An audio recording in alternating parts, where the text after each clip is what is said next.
You work so hard. You show up every day. You do what's expected of you. But deep down, you know the truth.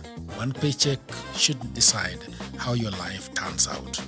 But what if your evenings meant progress? What if your weekends built freedom? What if your laptop became more than just a screen? This isn't about quitting your job. It's about giving yourself options. While others crawl, you start building. Quietly, consistently, and on your own terms. No pressure, no guessing. Just a clear system you can run after work, before work, or whenever life gives you a turn. That's what Goldmine on hustlesafrica.com is for.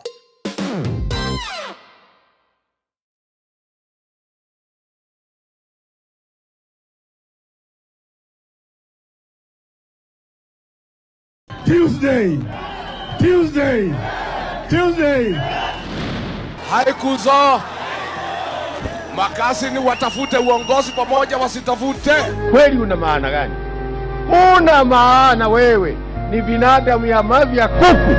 Mashamba yetu harambe. Nguruwe kujikanga na mafuta yake. Na Afrika itakwisha. Padani agosho. Ngai no mwega. Naende shode. Wakati hiyo ilikuwa ukisema ngwe ndani. Ngwe. Akisema ya kwamba Kalonzo Musyoka hakujenga barabara kwake mwaka 40. Wewe William Ruto kama wewe ni muungwana, kabla hujaongea mambo ya Kalonzo na si mtu yako na hakai kwa serikali yako, hii ya Musalia Mudavadi ya kwenda kwa baba yake si ujenge kwanza. Ndio? Kwa sababu wewe unaongea mambo ya mbali ya Kalonzo. Kalonzo is not part of your government. Musalia Mudavadi is your prime cabinet secretary. Barabara alipewa wakati ya Uhuru Kenyatta. Mwaka 4 hujajenga. Kabla uongee mambo ya Kalonzo, mambo ya Ukambani. Saa hii wewe uko Western. Utatue hiyo maneno. Kwa hivyo mimi nataka kuambia our cousins in Western Kenya. Woe unto you if you can trust that Musalia Mudavadi and Mwetangula can organize anything to the benefit of the people of this region. The only thing walisukuma ni kazi yao. Ingine yote wameshindwa. Mimi nilijaribu kuambia Musalia na nikaambia Wetangula, my cousins, hii mkataba nimeona mumerushwa. Mimi nimerushwa pia. Situanze kukasa hii mtu atufanyie ile tuliagana. Musalia akaniambia bana, wacha mimi nichunge kazi yangu kwanza. Nikauliza Wetangula akaniambia hii kiti ya speaker ni tamu sana. Mimi naweza anza kuuliza maswali nipate shida. Mimi nikauliza maswali kwa niaba ya watu ya mlima na wa Kenya na ni kweli nikapata shida. Nikafukuzwa. Lakini hata kama nilifukuzwa mimi nitetea nyinyi. Na ilikuwa ni makosa wajumbe ya Western Kenya kulaumu mimi ati mimi nasema mupewe shares yenu. Huyu Salasi ya kijana mdogo akili imejaa kwa kichwa yake. Kwa sababu huyu Salasi aliniambia mimi nasikia unasema watu ya magharibi wapewe ile waliahidiwa. Mimi siwezi fukuza wewe kwa sababu ile unaongea ni ya kusaidia watu ya Mlembe Nation. Mimi sitaki niongee vibaya lakini wacha niseme ukweli. Kupima kwangu nimekaa na Musalia, nimekaa na Wetangula. Akili ya Wetangula na ya Musalia ikiunganishwa imeshindwa na huyu Salasi.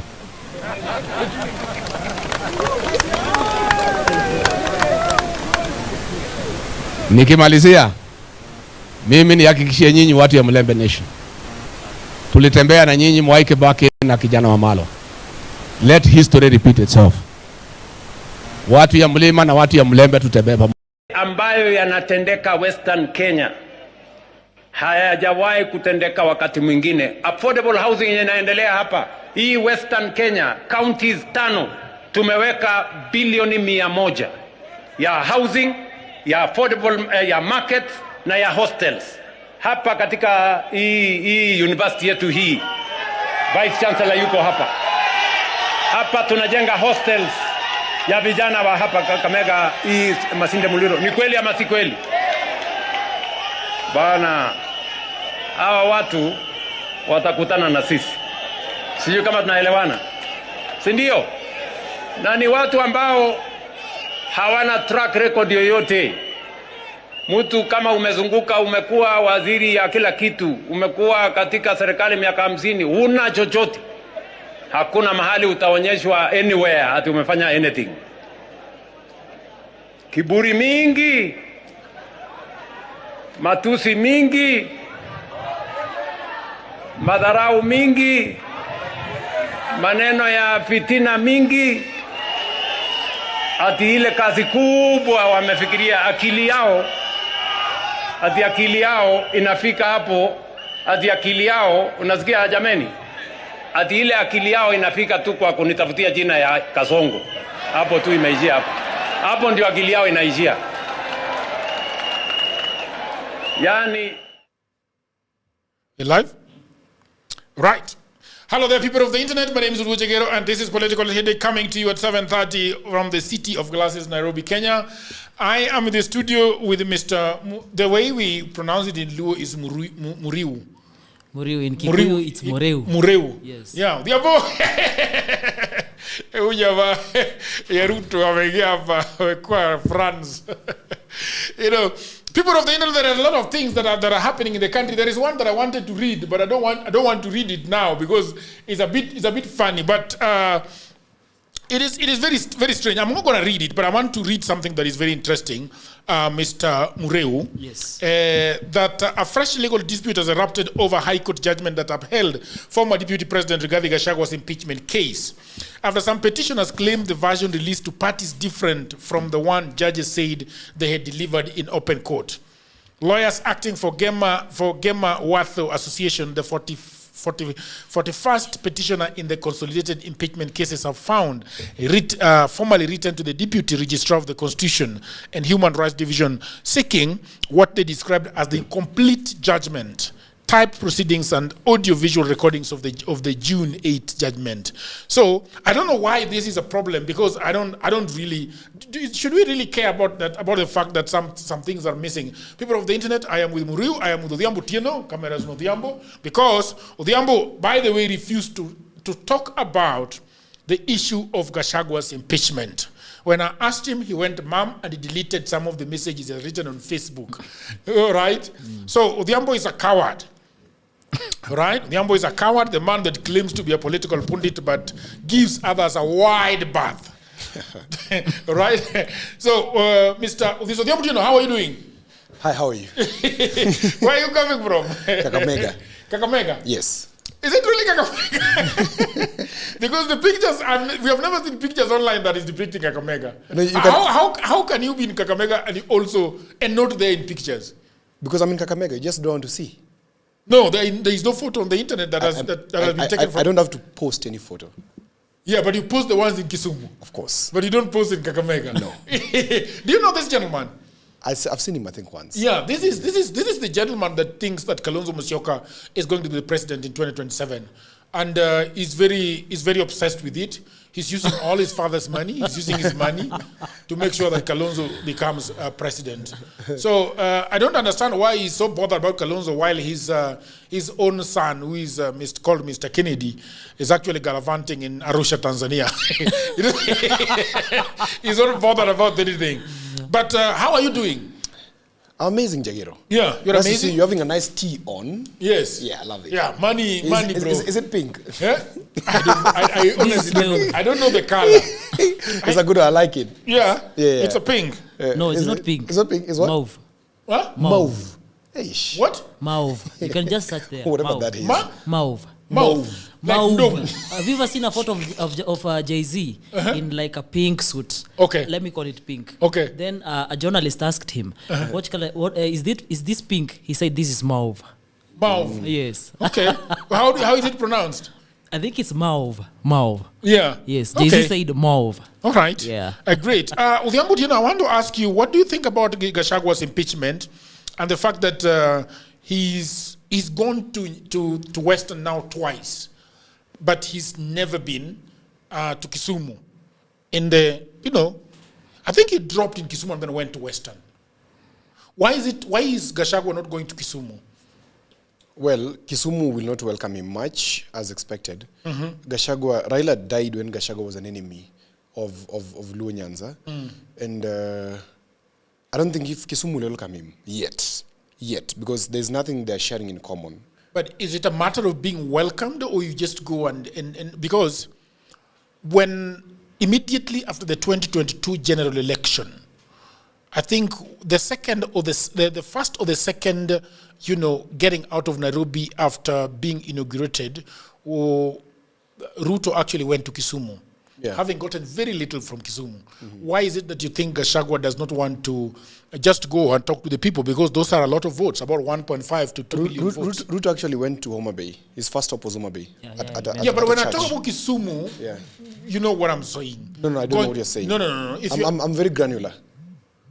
Must be specific. Kisumu is not Homa Bay. Homa Bay is not Kisumu. Yeah, so he went to Homa Bay. Anyway, Gachagua is free to walk into Kisumu. I saw him yesterday in Kisumu when he landed. At the airport? At the airport, yeah. But guys received him. I saw that online. I mean, Kisumu people are very welcoming. They don't have any issue. Just that politically, they sit at the opposite ends.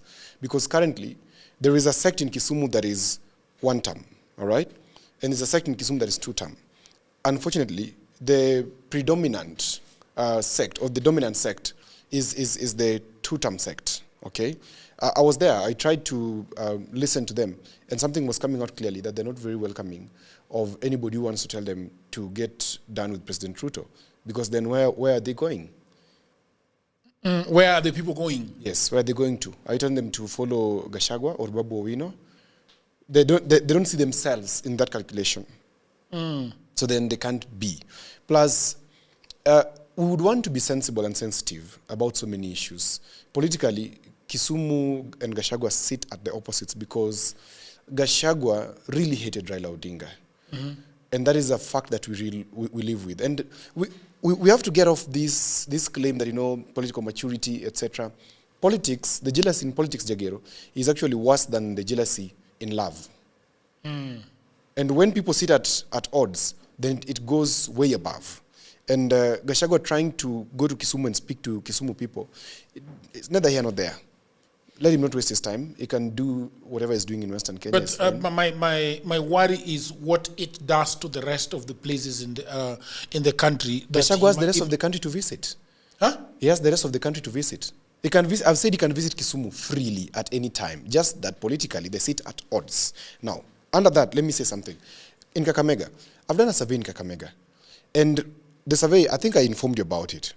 40% of the respondents, I sampled using the Crochan's method to determine a sample size of 3,360. Out of that scope, 40% of the respondents were telling us that they are very much aligned with ODM. 40%. Okay? That implies that whichever route ODM will go in that area will most probably determine. DCP was interestingly polling at 6%. 6%. Way behind ODM, because UD was coming at about 21%. Okay? So if a miracle happens between now and then, that Gachagua climbs the hill and goes to maybe 10 or 15 or 20 in Western Kenya, I don't see a chance for him there. So perhaps is he running for president in your books? Do you consider him as a presidential candidate? Because the last time he said that he is the fact that he is still, the litigation is still going on and he's still in court, then the presumption is that he's innocent. Because the court can say that, they can throw away the case. So it's not really a question of innocence. Gachagua is not guilty of anything, in my view. This is political processes. And political process cannot be solved in a legal manner, unfortunately. And that's why, last time when I was talking about Gachagua and the case in court, I said the president has one thing to do, to ensure that case leaves Gachagua free to run. Because if Gachagua is not free to run, then it will become a problem. And many novices in politics have been saying, oh, Diambo lied, And I'm like, okay, now listen now. Okay. There are two ways of making Gachagua still run. One of them is by ensuring that he goes on with the appeals, goes on to the Supreme Court. By the time we're arriving in the Supreme Court, this case actually may be done in 2029. So between now and 2027, Gachagua has a chance to run. That is one way of President Ruto making sure that Gachagua runs. Okay. Do you consider that? Yeah. The second one is going outright at the Court of Appeal and saying, you know what? Okay, let's make Gachagua run. Still, if the Courts of Appeal overturn this decision of the High Court, still somebody will go to the Supreme Court. Until the final appellate decision is arrived at the Supreme Court, then, so President Ruto is way ahead. Just that, of course, there are questions here and there. But as things stand now legally, I'm not a lawyer. I'm not an expert in law. But one thing I know is that unless the appeal channels are exploited, Gachagua is viable to contest as president. And it will be a beautiful thing to see Gachagua run as president. Why do you say so? It's a beautiful thing because I want him to run. So that? So that he exercises his democratic right of contesting. That's not what you're saying. That's what I'm saying. You're lying. What are you reading? You don't want Gachagua to run because it's his democratic right. Why do you want him to run? I want him to run because it is his democratic right to run. And number two? Why do you think there's number two? There's a number two. What is the number two? I truly hope that Gachagua has or represents the hope of so many people in this country, of course. Okay. And carrying with him that is important for him to contest. Because of all these people who are contesting for presidency, Gachagua is the man with the balls. Okay. Or should I say the man with the, in this contest. Kalonzo is a marshmallow. Will be done in a minute. Matiang'i cannot climb anything. Yeah. But maybe. All right. A miracle happens. But you see now a big representative of Kalonzo is here. What do you feel, Mr. Mureo, when you hear somebody saying that... Kalonzo is a marshmallow. Yes. Is that a marshmallow, yeah. No. A marshmallow? And I'll prove why. Why? Marshmallow? Yeah. Should I proceed? Why not a watermelon? There's something, what is the difference between a marshmallow and a watermelon? There's something called administrative spine. Okay. Kalonzo lacks the administrative spine to deal with the issues of Kenya as we move forward. Kalonzo can only be president if the revolution takes him there. When people are in a revolution, people become desperate. And when they're desperate, the strong men take over and appoint a weak person. And Kalonzo is that weak person who will serve the contesting interests of the opposing forces. That is in the instance of a revolution. Now, between now and 2027, of course there could be a revolution. Of course there could not be a revolution. These are possibilities. I like giving it 50-50. Okay? Now, in the instance a revolution happens, then the ticket of Kalonzo and Sifuna makes sense. But even in that sense alone, Sifuna is proving to be lazy by the minute. Because we were with you, Jagero, in Kitengela. We saw the level of support people had for Sifuna. That is support that you don't do away with and go and become a bride to somebody else. That's support that you go with to the table and say, I'm the presidential candidate. Everybody else who wants can join me. But he's played around, and that thing has just left him, okay? So in that context alone, Kalonzo doesn't have the administrative spine to face the debt question that Kenya has today. Okay. I've always said, just not in details, that the president did a miracle to ensure that we escaped this debt issue. Today, again, we have been told by economists that Kenya is spending up to 90% of its money, of 100 shillings collected, to pay debt. Where is this president getting money to do development? That needs an administrative spine. And ujanja kidogo to proceed with development as you still expend on paying debts. Okay? Now, as these things happen, do you think Kalonzo getting to power can all of a sudden become so bold and so clever and so administrative that is going to do or undo the things that President Ruto has done? Because Kenya, I dare say this, Kenya moving forward, especially in the next 10 years, which is an interim period for me, must have a man who can stand and make difficult decisions. Difficult decisions. Kalonzo cannot make difficult decisions. And I can tell you today, in the instance Kalonzo becomes president, he can. I'm not saying he can't. He can become president. We've seen weak people make it to presidency. Okay? He can become president. Careful. In the instance Kalonzo becomes president, the vultures around him will impeach him in the second year. Kalonzo will be impeached in the second year of his presidency, if at all he makes it to the presidency, because he'll be taken to the presidency through a revolution. That's the only way. Because Kalonzo does not have maneuver. He doesn't have skills around maneuver. He doesn't have skills of attrition. He doesn't understand how to do What are skills of attrition? Attrition is doing away with your enemy bit by bit. Okay? Kalonzo does not know how to do away with Ruto. He doesn't. In fact, he cannot surmount. Of course, you know, it's common sense that Ruto is a shark. he will mess Kalonzo big time in the instant that they go for attrition. But is Ruto going for attrition against Kalonzo? No. He's using maneuver against these people. And I can tell you, one of the maneuvers that is being implemented here today is the maneuver of taking this court case to drag as long as it can. Let us have two candidates contesting. Because for Gachagua, contesting in 2027 is a matter of life and death.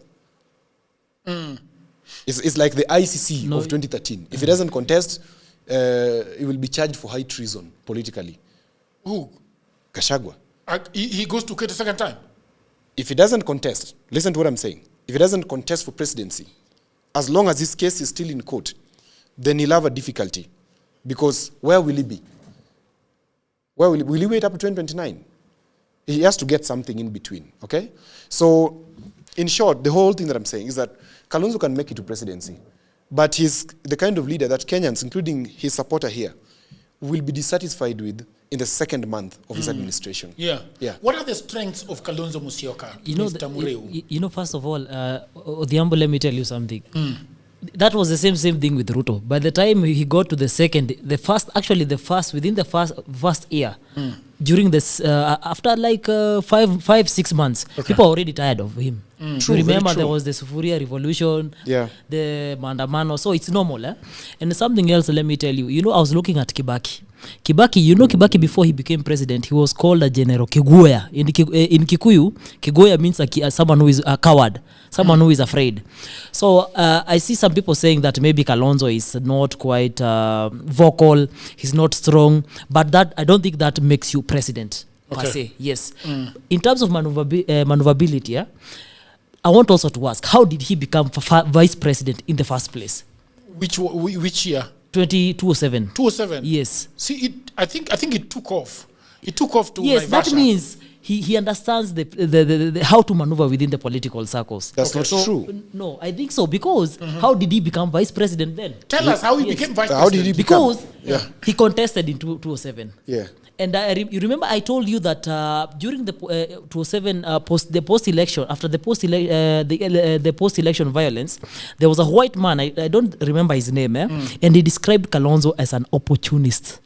Yes. A man, and I remember asking Mundalo, do you think that in itself is a good trait? And he told me it's a good trait, because the end justifies the means.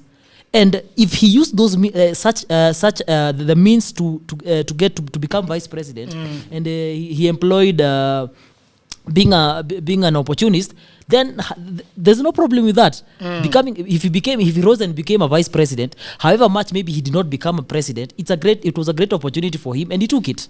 So I think also he knows how to maneuver in politics. Well, I think what Odhiambo was also asking you and saying and believing is that he does not have the ability to be an administrator. Yes, he can be a president, but how does he survive when he gets there? Okay, that I think was the question. Yes. Right. How does he survive? Okay, let us contextualize. Do you have is there some kitchen cabinet from Cumberland that he can rely on? Strong men from Cumberland like Murungaru. Yes, there are people whom I can tell you who are his technocrats. Yes. There are technocrats, I can tell you. And I'm sure, and most of these technocrats, they're just in the political scene. When Ruto came in, he brought in the likes of Moses Kuria. Okay. He brought in Kipchumba Murkomen. Yeah. When we get into a coalition with all these people, be it Gachagua, we'll employ all our technocrats, all these politicians who will come into government. And I believe he'll be having a cabinet and a lineup that will be favorable for him to run this country. So I don't think that really holds much water as far as what the Ambo is trying to say. Because the same, I was also telling some other guys that the people who will be in his cabinet are the people who you are seeing in the political arena right now. Okay. Certainly what watatoka from nowhere. All right. Yes. And we have seen it with Kibaki, we have seen it with Uhuru, we have seen it with Ruto. So it's something that happens. Okay. Yes. Yeah. How do you think he's going to deal with Gachagua, who has actually who will have given him 5 million votes? If you look at Kalonzo, he has got a following of, if I look at Cumberland, let us not talk about his supporters like me who are not Cambers but still his supporters. From Cumberland alone. Are you going to vote for him, or you're just cheering him on? I'm going to vote for him, absolutely. Okay. So in... if can I stay with you a little bit at the voting ballot? So if Gachagua is on the ballot and Kalonzo is on the ballot, you give it to Kalonzo? Definitely, I give it to Kalonzo. Why not Gachagua? Gachagua, let me tell you something else. This is the problem. That is the problem. No, you know why? Position, right? Gachagua, because I believe in Kalonzo. Do you know that is the first reason why I joined the Wiper Party? Okay. After I was a student leader in campus, I looked for a political party and I joined Wiper Party. Okay. Because I believe in his vision and what he stands for. Okay. Yes. That is the reason why. Gachagua has got his own ideologies, his own visions. Kalonzo has which you don't agree with? Yes. What are those? What are the ideologies let me tell you something else. You know, I voted for Raila in 2022. Oh, yeah? Gachagua, to me... You look like an outlier. No, which is a good thing, right? That's a good You know, Gachagua, I supported Raila and I voted for him in 2022. Okay. Gachagua, to me, is a good mobilizer, but a bad master. I don't think he's a good master. Gachagua? Yes. He's a bad master? Yes. Can you put context to that? I remember during the Azimio mandamanos, okay. He was very ruthless. I remember Gachagua used to wake up at 3, shower and have breakfast by 4. By 5, ako pale Harambee House. ready to tackle and deal with Raila's people ruthlessly. Okay. Yes. And I think he's... Including you? Including me. You know something else? You know, give a man power and you'll know the kind of person he is. Yeah. And I'm sorry to say this. And this is something I really argue with people when we meet in youth forums. Okay. Political party forums with young people. I tell them, tuko coalition moja, but personally I wouldn't support a Gachagua presidency. Okay. Yes. So how do we call such a coalition? Yeah. We call such a coalition the parliament of vultures, where people know that you have a particular deficiency. Okay? This is what vultures will do. You remember that photo of that young boy who was hungry during the famine that was taken by the journalist, or the vulture waiting by. Okay? The vulture knows that this boy is actually suffering. And of course, the vulture is an animal. It appreciates that the boy is suffering. But it also sees a positive side in the vulture, in the child. That if the child dies, he has food. Okay? That is how this group of Kalonzo and team are behaving around Gachagua. In fact, Gachagua is a besieged man. He's besieged because his position is quite disadvantageous to him, as much as it could be advantageous. The only level of advantage it has to him is that these people can coalesce and make noise on his behalf. But the noise cannot pass Moi Avenue coming this side. Okay? What we must appreciate, and what he's saying is true, that the team around Gachagua are waiting for Gachagua to die fully, die here politically, so that they can benefit. Because once Gachagua dies politically, what happens? His solid base that he has created now will simply shift to a particular candidate. And that particular candidate, seemingly, is Kalonzo, guaranteed. But those views are mine, not the party's views. Yes. Whatever you say, that doesn't matter. Yes. Of course. But also, I'm not saying that Gachagua is a bad Have you gotten a text message? Have you gotten a text message? But, no. Go ahead with the Go ahead. So when you look at that organization, it is working towards the disadvantage of Gachagua. And I'm going to use some strong words, but because that is what it is. This team is a team that is waiting to gang defile Gachagua's legacy. Because even if they get to the presidency, something will happen that will be very painful. And there is empirical evidence to what I'm saying. The Machiavellian theory dictates that the kingmaker must be killed for the king to rule. All right? I have made leaders, and those leaders had to kill me for them to rule. Even when I looked at myself and I knew I was less of a threat to them, they had to do it. You know the cases I'm talking about. We have had history in this country where leaders have made other people, and those people had to be removed. Njonjo, for example, made Moi. When the Kiambu Mafia was strongly against Moi taking over power, who stood with Moi? It is Charles Njonjo, and insisted. The constitution is clear that the deputy president, the vice president then, takes over as the president, and we do an election in 90 days. It was done. Against the wishes of the Kiambu team, or the Mount Kenya team then. Okay? Njonjo made Moi president. What happened? Do you know by the time Njonjo or even Moi was dying, these guys could not see eye to eye? Are you aware? Okay? Come forward to Jaramogi. Even, first of all, let's go back to 1963 and thereabout, when Jaramogi made Kenyatta a prime minister, then later, in confirmation, president. Okay? What happened? Jaramogi, who left that offer that it was given by the corrupt Britons, had to be ostracized from government, and he resigned in dignity and went home. Come forward to 2002 or thereabout. You know the history better, Jagero. That's the first time you voted. Yeah. After this thing happened, Matere Kereri closed the gates of State House and told Oburu Oginga and Raila Odinga that hakuna serikali ya pembe mbili. But there was a deal. And everybody in this country who was alive and sober then understands that by that time, Raila did all he could. He was not the only man in the room, but he did all he could to yank a big chunk of KANU, especially the vice president then, Saitoti, yanked it and came with it to NAC. Raila abandoned Nyachai. We were told that story with you. And he brought so much value to and made Kibaki president. What happened? He had to be murdered, quote unquote, politically. He said that Raila had the capacity to reinvent very fast. Let's go to Senegal. Ousmane Sonko, in jail, said what? This guy called who? Faye. Faye Moi Sonko. That Faye is Sonko. Took power. 2 years later, he has kicked out Sonko out of the premiership. So, Gachagua, these are empirical evidence that we must rely upon because we are not living in a new world and there's nothing new under the sun. King Solomon writes. Okay? Gachagua taking these people to power is digging his own grave. That is why, in my view, and I think Gachagua is a brilliant man, he's already negotiating with President Ruto. He should negotiate with President He's Ruto. already Negotiating. And if I am lying, then play back the clips of Gachagua talking in front of President Ruto anywhere in this country today. Then tell me what he's saying. You're saying tunakuheshimu rais. Tunaweza kuongea. Yes. Shida ni hawa watoto natembea nao. Tunaweza kuongea. Shida ni So what you're saying, Yes. Odhiambo, is that Gachagua is better off on the side of President Ruto. correct than this gentleman. This gentleman will apply the Machiavellian theory. There is empirical evidence. I've just elucidated how it works. It will apply against him as well. Because he's too powerful.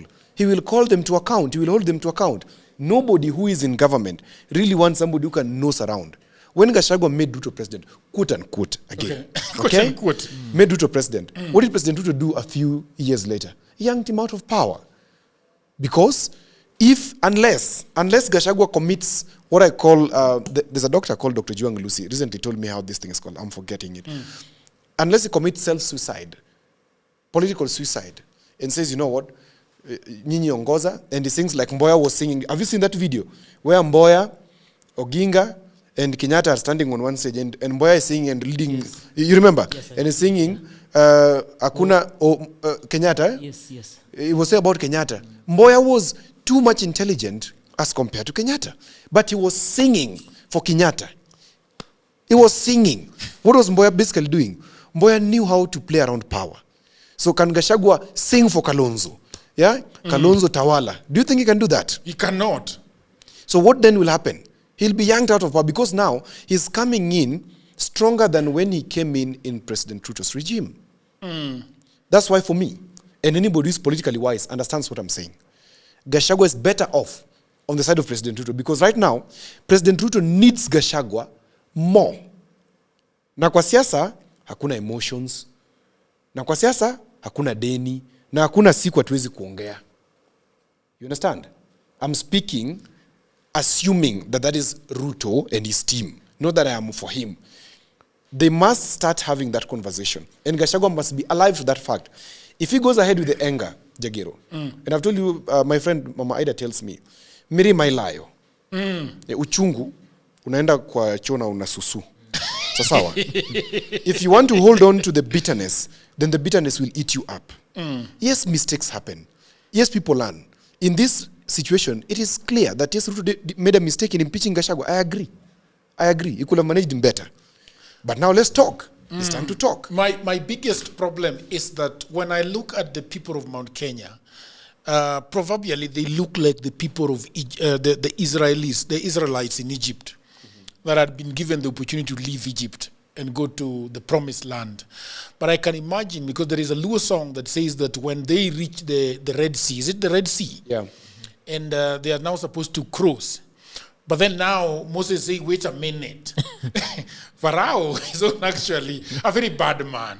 We can actually go back and talk to Pharaoh and agree on a few things. Si mnasema mnagongwa hapa na pale.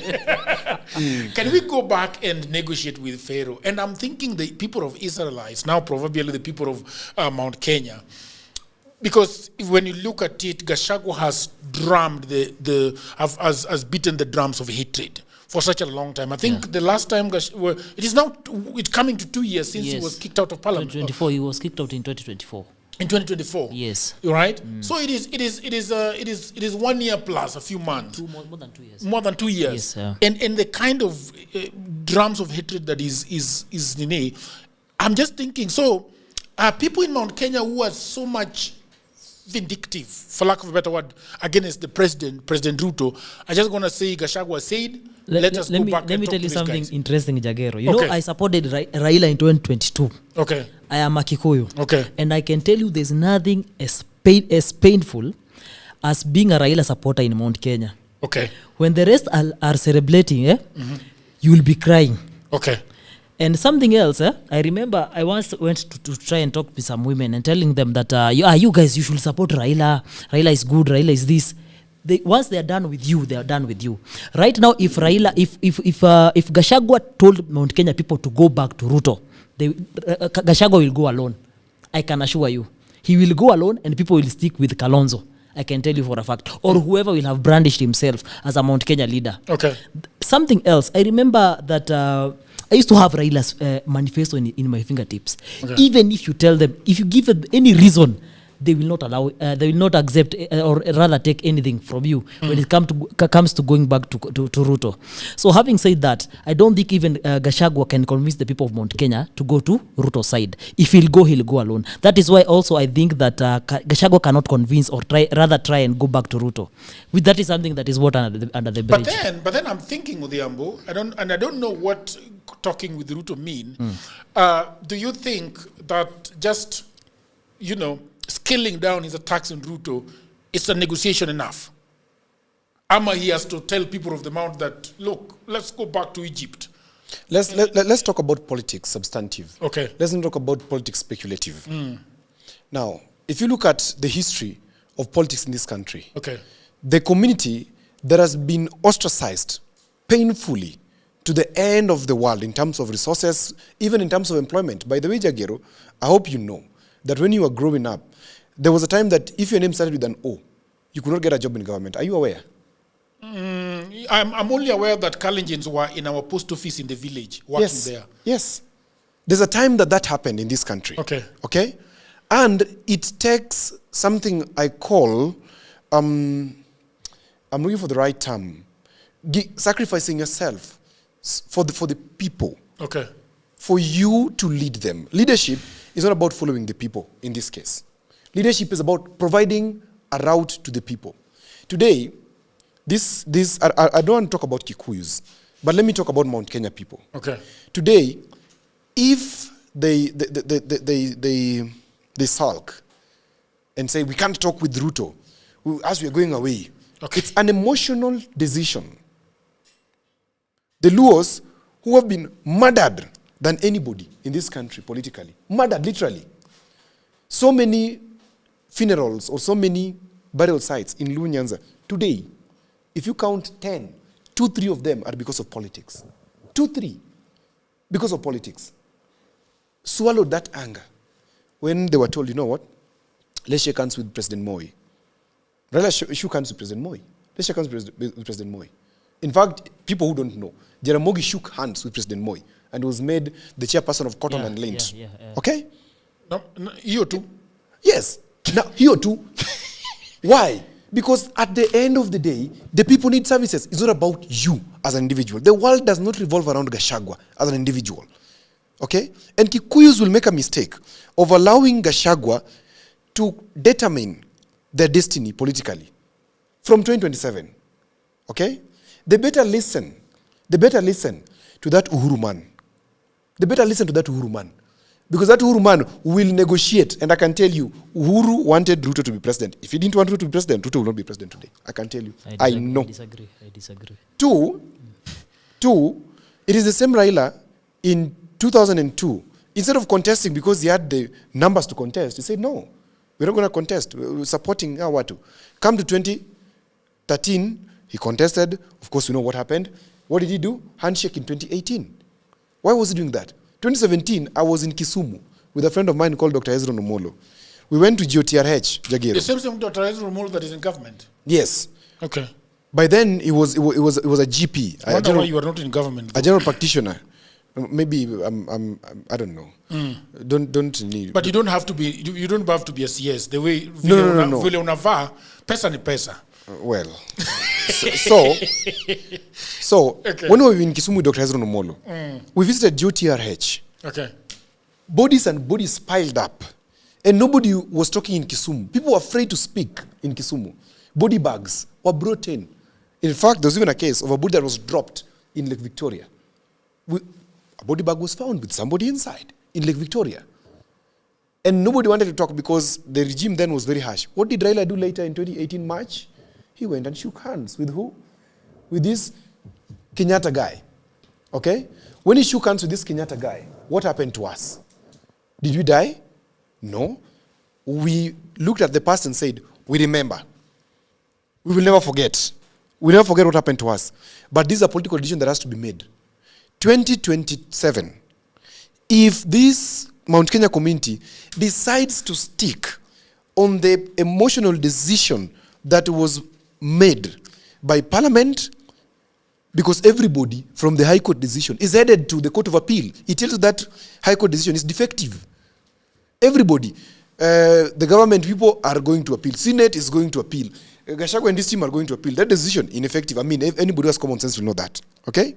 So these guys must take some steps back and say, at times you need to take 10 steps back to launch. Reconcile.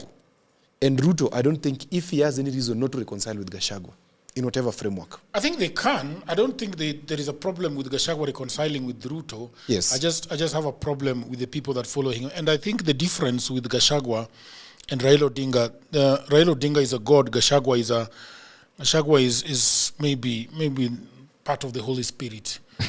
Well, I don't think. Gachagua should use his power intelligently, and I believe he will use it intelligently. Let him not follow these vultures surrounding him. They're going to. The vultures. I'm speaking about Kalonzo, Cleophas Malala. I'm speaking about. Speaker Justin Muturi, who came to power with nothing, left a billionaire, by the way, you should know. Who made him a billionaire? What does he want? All I see who is knows? his stomach. I'm sure they'll have a framework in negotiation. We were all alive in this. Negotiate and he'll get something. We were all alive in this country when he messed us up in Parliament. This fellow, this Muturi guy, these bad laws we're talking about, Wanga was pouring water on people, so that these useless bills of security, etc., that are hurting us were being passed. It is Muturi who was passing them. This Muturi was the one presiding over this bad bill that enabled Kenya to borrow endlessly. It is this Muturi guy. He mutilated the constitution. In fact, it was done under his watch. He should give us a break, by the way. No, but look at that. Parliament is numbers. I mean, Muturi cannot do anything unless there is wisdom. Do you remember the reign of Kenneth Otiato Marende? Do you remember? Yes. Do you remember the reign of Ole Kaparo? Do you remember? Did we have decisions coming to Parliament? But to be fair to Mr. Justin Muturi, I'm just wondering, if a bill is brought to you, you follow the procedure of Parliament. Of course, you do follow the procedure. Uhuru had numbers then in Parliament. His hands were tied. Of course, you follow the procedure. But if Parliament is chaotic, Jagero, you cannot sit in a chaotic Parliament. What do? You simply adjourn. That image is stuck in the heads of very many children who are today protesting in schools. They're writing letters to their head teachers and telling them, Nileo, let us go home or these bad cultures were picked during Justin Muturi's time. Okay? This man oversaw a chaotic Parliament. What do you think? He belongs to your team. Yeah. And he's a very big. The other day he was throwing somebody in a ditch. What does he bring to your team? By exactly. The way?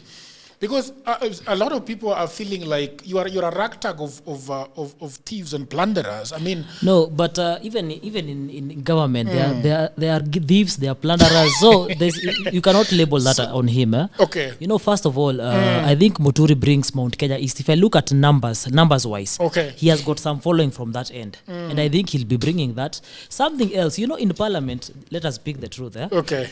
It's the government that is in power that usually has numbers in Parliament. The speaker's hands are usually tied. Let me say that. Because if Uhuru wanted a bill to pass, did he need to speak with the speaker or with his people, his members of parliament? And of course, at the very end, my apologies. they were together with I don't love interjecting. My apologies. Let's not bring political naivety on the table. Let us talk about politics maturely. But let's hear this naivety. It's finishing. Because if Ruto wants to pass a bill today, does he go to Wetangula or maybe speak through his members of parliament? Let's learn from each other. Because that is the truth. Let's learn from each other. Yes. Political naivety is beautiful. In fact, I love naive people because then they have a chance to learn. But the question is, to enrich the discussion, let us also be real. Okay. And the reality is that for Wetangula to become speaker, he came from the Kenya Kwanza regime. For Muturi to become speaker for 10 years, he came from the Jubilee regime. So they report to the president. The reason as to why Jagero, this country needs a parliamentary system, a strict parliamentary system, is because the presidential system appoints stooges as speakers. You look at Wetangula, you don't see anything powerful there about speakership. There's nothing inspiring about him in speakership. You look at Justin Muturi, who was a complete drunk, who yanked from wherever he yanked him from and made him whoever he was. Yeah? Justin Muturi. Justin Muturi, yes. And the question I am asking... So these people... Yes. Just a minute. These people who are being appointed to be the heads of parliament then are the ones who allow bad laws to pass through parliament. You remember when you start with the Honorable Martin Ogindo, the former MP for Rangwe, he did tell us in our first town hall, Face the Nation, he did tell us that during their time, when he was the budget chair, they had the debt limit written in digits as to be 9 trillion, that the debt of this country will never pass 9 trillion. If you got 9 trillion, if you got ceiling, done. Okay? A proper parliament would have discussions which will care about the people. And they will say, you know what, guys, let us redefine development. Development is not brick and mortar only. But when you have people like Muturi, when you have people like this fellow, Wetangula, in power, we are having bills going to parliament and just passing through. Those who can speak are even afraid to speak in parliament, by the way. Do you know? Because if you speak, maybe you may be yanked out of some committees. You may be disadvantaged in parliament. You can even be decampaigned in your constituency. Haven't we seen in this country Moses Wetangula going to particular places and speaking for the president? In a mature democracy, it will never happen. It will never happen. You never see it in Westminster. You don't see the speaker talking about Brexit, talking about the premiership and supporting the prime minister. Because parliament is the cathedral of morals between the street and the policy framework of this country. Now, if the cathedral of morals, the bishop of the cathedral of morals is drunk with power, who is going to benefit? The street where the people are, or the stock exchange where the politicians are? The latter. Correct. Okay? So if that is the case, it requires of us to understand that the practicality of politics in Kenya today is that whoever has the majority of the assembly, that's the National Assembly, then takes control of it. And that should not be the case. That should not be the case. But that is the truth. It is also interesting, Mr. Peter, that Odhiambo is castigating Wetangula but supporting Wetangula's boss. Yes. I'm not supporting Wetangula's boss. That is usually the reality. If Ruto wants but I want to ask you a question, though. There's a question that I asked Adrian Oloch when I asked him about the people you are having in your team are very funny. Some of them are like Muturi, for example. Is not a... There is nothing so much to say about him, but now it appears from your own, confession that the reason why he's there, however bad he is, the reason why he's there, because there is a part of Mount Kenya that is going to deliver. And I asked Adrian Oloch the same thing, and he told me that they are going to collect anybody who can help them in kicking out President Ruto. And that is very interesting to the people of Kenya that are listening to you, that you are going to pick anybody. I was giving him an example that it looks like Ruto is an animal in a forest who is very difficult to kill or to bring down. But now we have got all the hyenas, we have got the wolves and the vultures, prowling around, trying to take down this animal. And you don't care what is going to happen in the aftermath of the death of this single animal in the, So when you are telling us that Ruto is bad and is going to do all these bad things to Kenyan, but you are also the army that is trying to take him down is Muturi. And some of those people, I don't understand what is going on there. Because I want you to tell me what is wrong with Muturi. Yes, tell me, because. But I ask you what is bringing to the table. Because I've told you, Kenya is concerned, but you told me that it's bringing part of Mount Kenya. Part of Mount Kenya, and also something else is that he also has a political party. He has a political party that will also scoop some members of parliament, some MCAs, and this will strengthen us in parliament, also as to deliver some of our plan, which will be needed to be passed through parliament. I don't know if you get me. Because Justin Muturi also is experienced. He has served as a speaker. He has been a member of parliament. And some of this experience is also what we need in our team. If you go to Kenya Kwanza's team, what was Moses Kuria bringing then? Can I ask you one more question? Yes. Are you happy with the reign of Uhuru Kenyatta? Personally, I supported Raila and Kalonzo. I never supported the Uhuru Ruto regime. No, that is a different question. I will ask you when I reach there. Okay. But I'm asking you, how did you like the reign of Uhuru Kenyatta from 2013? Development-wise, economy-wise. Yes. Building his own Riruni Mausa mates and digging his own dams. How did you like it? Okay, personally, I never supported Uhuru, but what I can say is that Uhuru brought some development, of course, across the country. Okay. However much there was a lot of plunder and corruption, he brought some development, and he was also empathetic with the people. Okay. However much we say we want bold leaders, his boldness was not to the extent of enforcing everything, enforcing it through Kenya's throats. However much you will want something to go through, he was a bit empathetic and understood that sometimes the people also matter. Okay. What the people feel also matters. But for William Ruto, he's forcing everything to people. Look at this Ebola issue. Okay. Look at also this issue on the petroleum. At least Uhuru also subsidized a bit. But also, however much I'm a business student, the subsidies are not sustainable. Okay. But at least Ruto can do something. And we're also sure that it's interests that are there. Because if you look at the landing cost of fuel, most of the cost on fuel is taxes. Okay. So the president can, of course, do something, but he has not done anything. Okay. Yes. So at least Uhuru had a heart for the people. Uhuru had a heart. Yes. Okay. I have a question to him. Yeah. Can I ask? Sure. If you say Uhuru had a heart, what does having a heart look like? Let's say, let's go to your family. My apologies, using this example. You have a father who takes loans beyond the limit of the family. Okay? Then a divorce occurs unfortunately, a divorce occurs between your mom and your dad. Because your mom is like, you know what? He's not working. You are financially irresponsible. You are stealing the future of the nation. Even the person you're suggesting to be my friend, I don't want. Okay? Then you have a stepfather who comes in. And this stepfather has to make some difficult decisions. One of them being that we have to reorganize our finances as a family.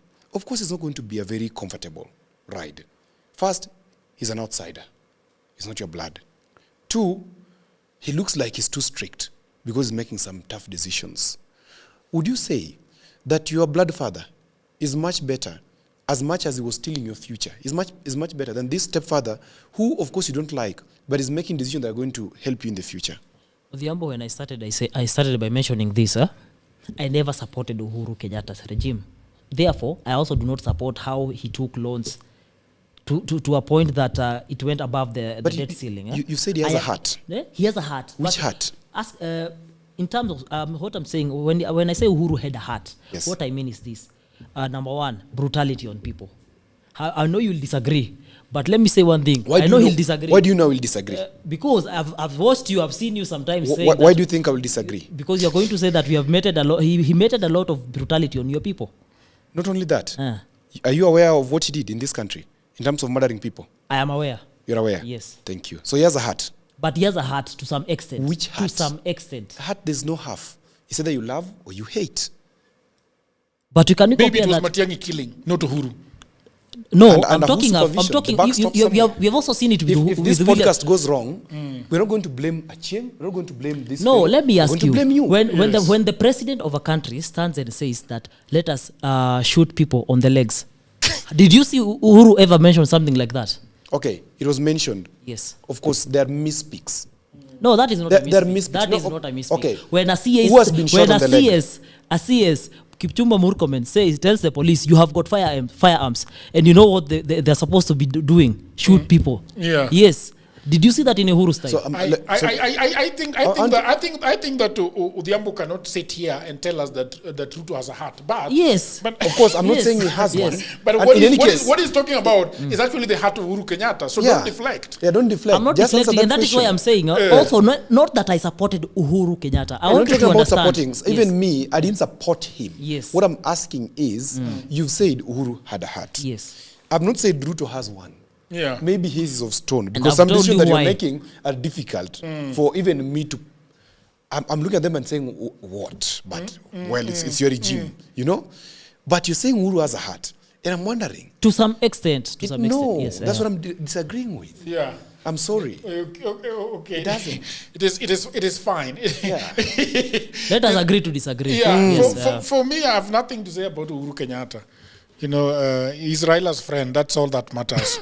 He wasn't. He was not. Jagero. But also, okay. let me give you a further example. I've seen some people saying that Uhuru never supported Raila to become president, and I've also seen Odhiambo saying that as well. It bothers you. Odhiambo, let me ask you. Let me ask you, Odhiambo. Someone offers you state support to become president. People in your area, although someone asked me, why is Gachagua not campaigning in Nyanza? And I told him, and why is Kalonzo not so much campaigning in Nyanza? I told him, we will campaign when the right time comes. But I also asked him, how many people turn out to vote in Nyanza? Few, 700,000. You remember Uhuru Kenyatta saying Dhuraku, Dhuraku? Do you know the meaning of Dhuraku, Dhuraku? Let's all come out. Yes, ants. You see ants the way. When did he say this?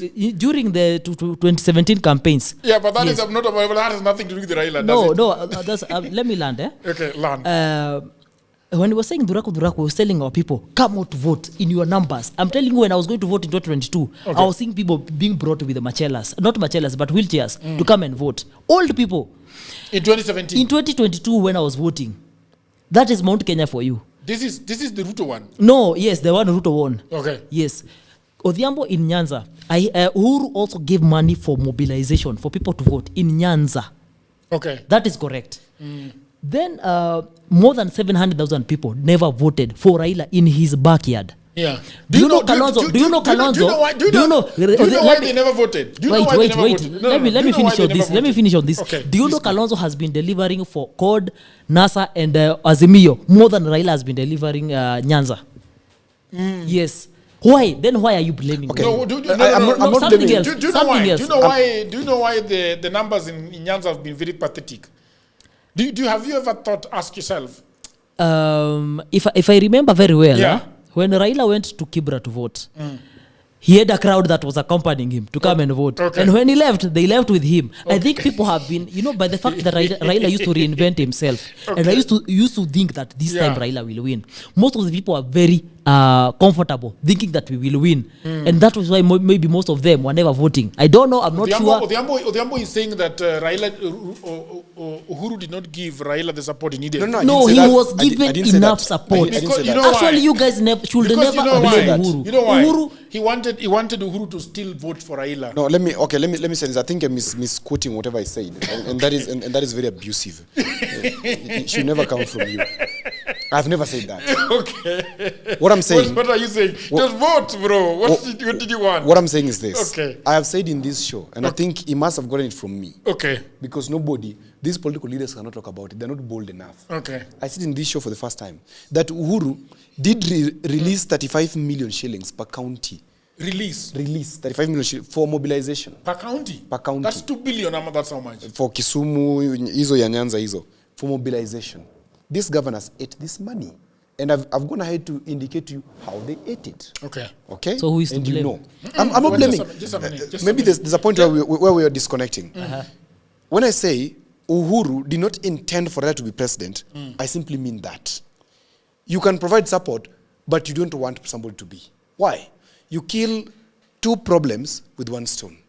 How? Uhuru's selfish interests were well covered by President Ruto and not Raila. If Raila would have been president today, okay? Number one, we all know that there will be some tectonic shifts in terms of our economy, in terms of corruption, because Raila would have done only one term. It was public knowledge. He would have done only one term. And that one term, it was going to be legacy. One of the things that Raila, I can remember sitting in Azimio with Honorable Rene Mayaka.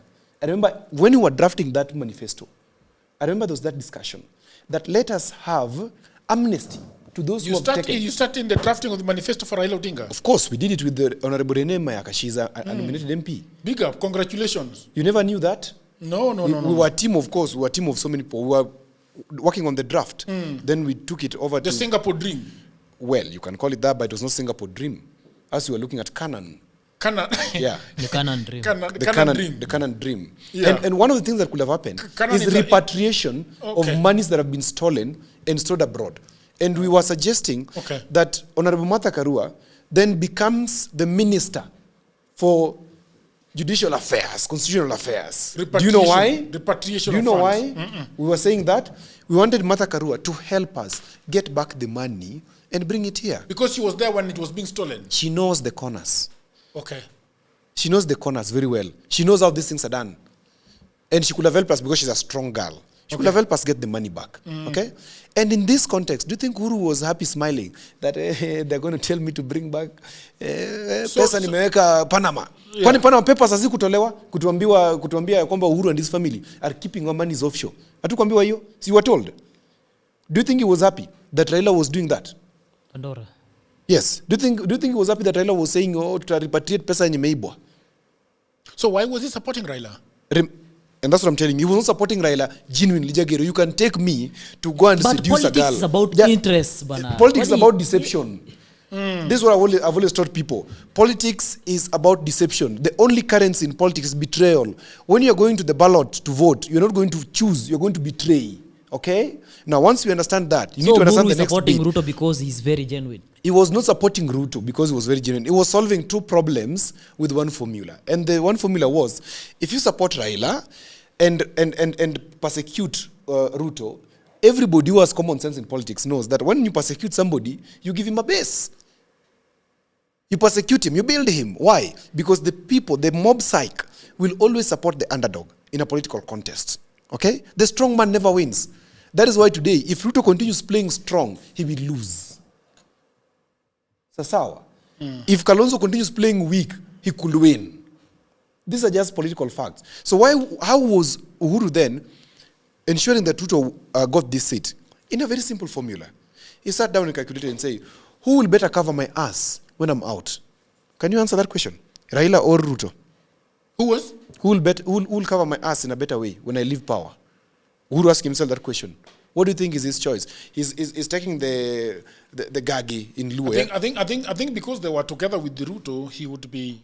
And he does abracadabra and powers on the table. But do you think Raila was not aware of all that also? But Raila was desperate to be president. And I've always said, my brother, the worst position to be in life is a position of desperation. Because you will take anything. No, but the discussion here was about, was Uhuru with good faith when supporting Raila? That's what I'm saying, no. For me, I don't know and I don't care. And Raila lost the election, by the way, not because of Uhuru Kenyatta. These three facts are distinct. They exist in the same timeline, but they're distinct. Why did he lose elections? Raila lost elections. Because Nyanza did not Raila lost elections because, one, he went with an absolute formula in Nyanza. Absolute formula means that Odhiambo is contesting for Kabondo Kasipul. You are contesting for the same position, okay? I'm contesting on ODM. ODM gives me the ticket. Your people get dissatisfied. Because the person who has told us that elections can be rigged is who? Is Raila.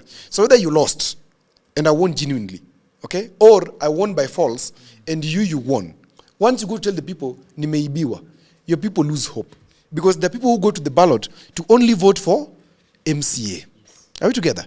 The people go to the ballot to only vote for MP. Now, which one is the bulk? It is MCAs and MPs. And the worst is the governorship. Because governorship has amalgamated clanism. Tom Mboya tells us when he's writing his book that the biggest problem with Kenya is not tribalism. It is clanism. Even in Kikuyu land today, the reason why they're choosing person X as governor and leaving person Y is because of clanism. No, not really. I can tell you. I can tell you because I've sat somewhere where we're talking about Embu County. And I've had maybe that Mount discussion Kenya deeply. East, but me from Mount Kenya, where I come from, there's nothing. There's no clanism. No such. You are only one clan in the whole of Mount Kenya West. No, There's only one clan. We are not one clan, but I can tell you from Mount Kenya East in Embu, Meru, that side, clanism equal. So now that. So Raila losing this election was because of mismanagement, number one, of what? Of the primaries. If I was Raila, this is what I will do. I would ensure Jagiro runs, give him a little money to run. I'll ensure you run, give you a little money, you run. Do you know why? I want you, the both of you, to ensure that you talk about me when you're running. I want your voters to turn up on the final day. I want the ballot paper to be so long, everybody turning up, and all of them are supporting me. I would call you and tell you, know what, niko na wewe, I support you. It's your right to contest. As much as Jagiro amepata, nakupenda, nataka contest. Okay? What are you going to tell the people very confidently? Ata jani mekwana, and I'll take photos with you. I'll take photos with Jagiro and ensure they're all online. What am I doing? I'm serving my selfish interest. So Raila did not serve his selfish interest because these MCAs, MPs, and governors who were lame ducks, most of them didn't win the ODM nomination. And that's why they're going home, including the one for Kabondo. Okay? These three, who then got the ODM ticket, told the other ones, nyinyi mmeshindwa. Nyinyi ni watu wa UDA, nyinyi mwende mkae huko. Then 700,000 voters sat home and said, we're not going to vote. Okay? This election was won by about 68,000 or 168,000 votes.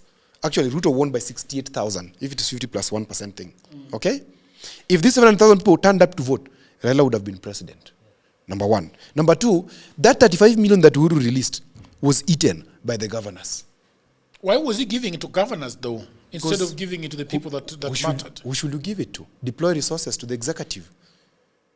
Then if you ask me, this money should have been given to the party structure. Because that's what I'm thinking. It's the party structure that has... So Uhuru gave it that's going to be eaten. Yes, it's the party structure that has presence to the polling, up to the polling station. I would give party offices. Like what I did for Agenda when we were campaigning in 2022. I took him to the party office. I told him, wachana na hawa watu wengine wanakusumbua hapa.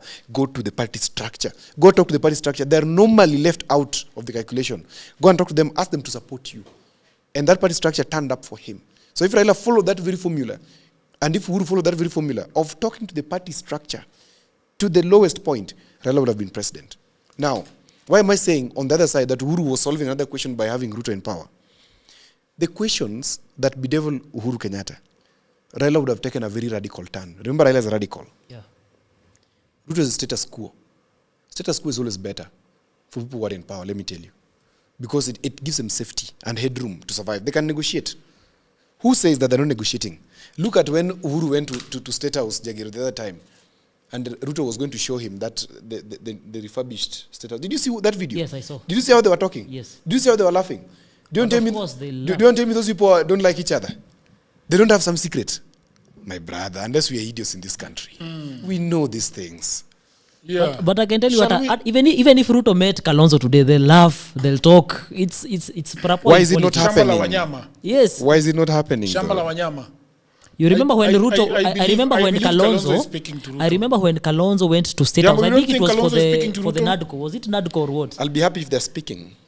Yeah, because what will in your remotest thoughts, what will he be telling Kalonzo? Make some roads to your place. Before talking even about Kalonzo, the person who has let down the Kenyan people is Sifuna. Really? Yes. Let's talk about that then. Yeah. But before we talk about that, people of the internet, we were talking about Abizwen has been doing something, and I think they are polling. Have they been polling? I don't know. The last time I talked to Abi Zuena was ages ago. But you are a political analyst. I've been in Kakamega doing some good stuff there. When you say people putting up several things online and talking, is that not polling? Are they polling? I don't know. Talk to Abi. No. Okay, let's take Zuena out of the way because it might be complicated.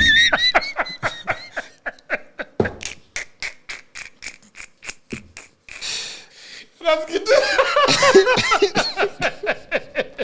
Hey, do you know what we are talking about, Mr. Peter? So, okay, forget about it. Let's forget about it. This gentleman is telling me, we're people of the internet, we're going to be talking about if Sifuna is president, deputed by Kalonzo. It's only that on our thumbnail, we could not actually put both thumbnails together. So, taking Sifuna as the president and deputy as Kalonzo Musyoka, or the other way around, does it work one way or the other, or does not work totally? But before I want to get your views on that. This gentleman is in a very tight corner. I don't think he can talk about that right now. But he was saying that he has got things to say about what Kalonzo Musyoka is going to do for this country. I wanted to give an opportunity to tell us, and I can interrogate him. You can interrogate him. So the floor is yours, Mr. Peter. And I think that would help Kenyans because wewe ndo mrengo wa vijana. You know, what I was trying to say is that I wanted to debunk what people are saying that Kalonzo has got no track record in this country. Okay.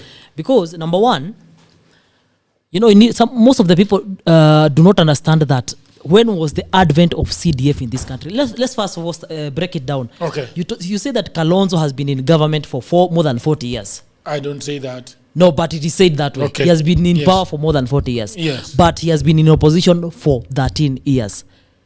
If you remove that from that equation, it's about 26 years in government. 26 years? Yes. And in this, let us judge him by what he has done. In 13 years in opposition, what has he done? Okay. Has he stood for the people? Yes. What does that mean? He has always stood for the plight of the people by being in opposition. He has always called out whatever has been happening, be it corruption, be it issues of plunder in government, such things. And he has never gone for handshake. That is one thing people really also forget. And what did he do in 2007? After No, when he's in opposition. We are talking of opposition. We are judging him on the 13 years he has been in opposition. When Kibaki made him vice president in 2007, do you remember? Yes. That was not a handshake? That is not a handshake. Oh, okay, go ahead. You see, but that is not a handshake. Why are you saying it's a handshake? Because he stood as a president, he vied as a president. And then yes, joined. he vied as a president, and they went to the negotiating table. You know that those are election negotiations. But after elections, you saw Raila still going into government. There's a difference between those two. Okay, yes. Go ahead. Yes. So, for the 13 years, I think Kalonzo has done his role very well as an opposition leader. Okay. Let's go to the 26 years he has been in government. Okay. Kalonzo first became MP in 1985. 1985? Yes. I was 2 years old. Let me confirm something. I was 2 years old. Kalonzo for crying out loud. Kalonzo was MP in 1985. 1985? Yes. How old were you? Hey, Bana, I was not Was your mother and father married? No, I don't think so.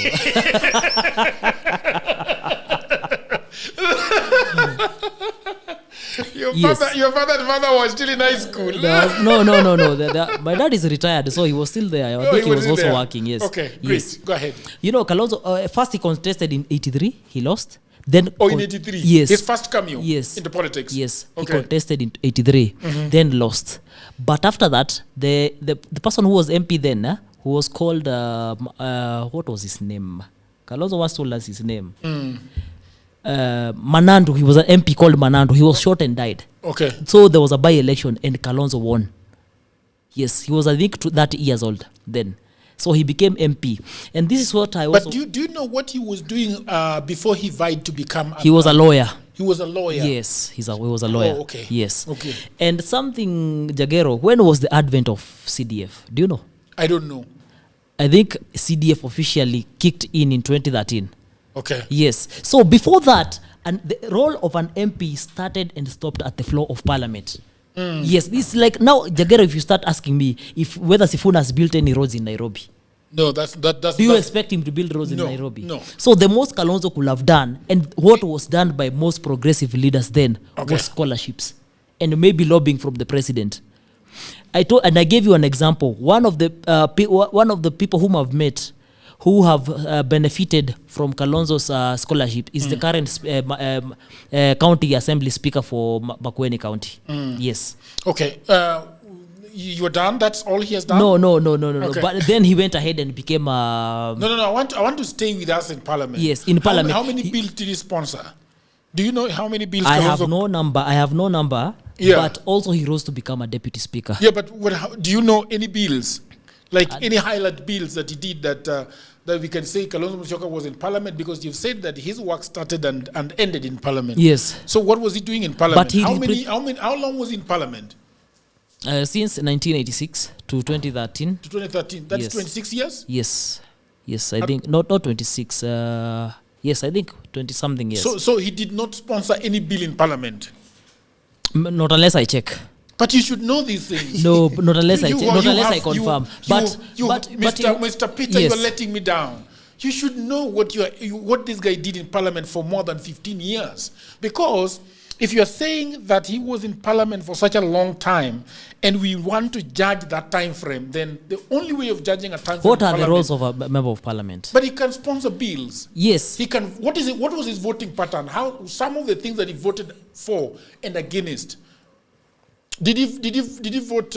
What did he do in parliament? You know, the roles of an MP are legislation, oversight, and representation. Number one, of course, on representation, he represented his people very well.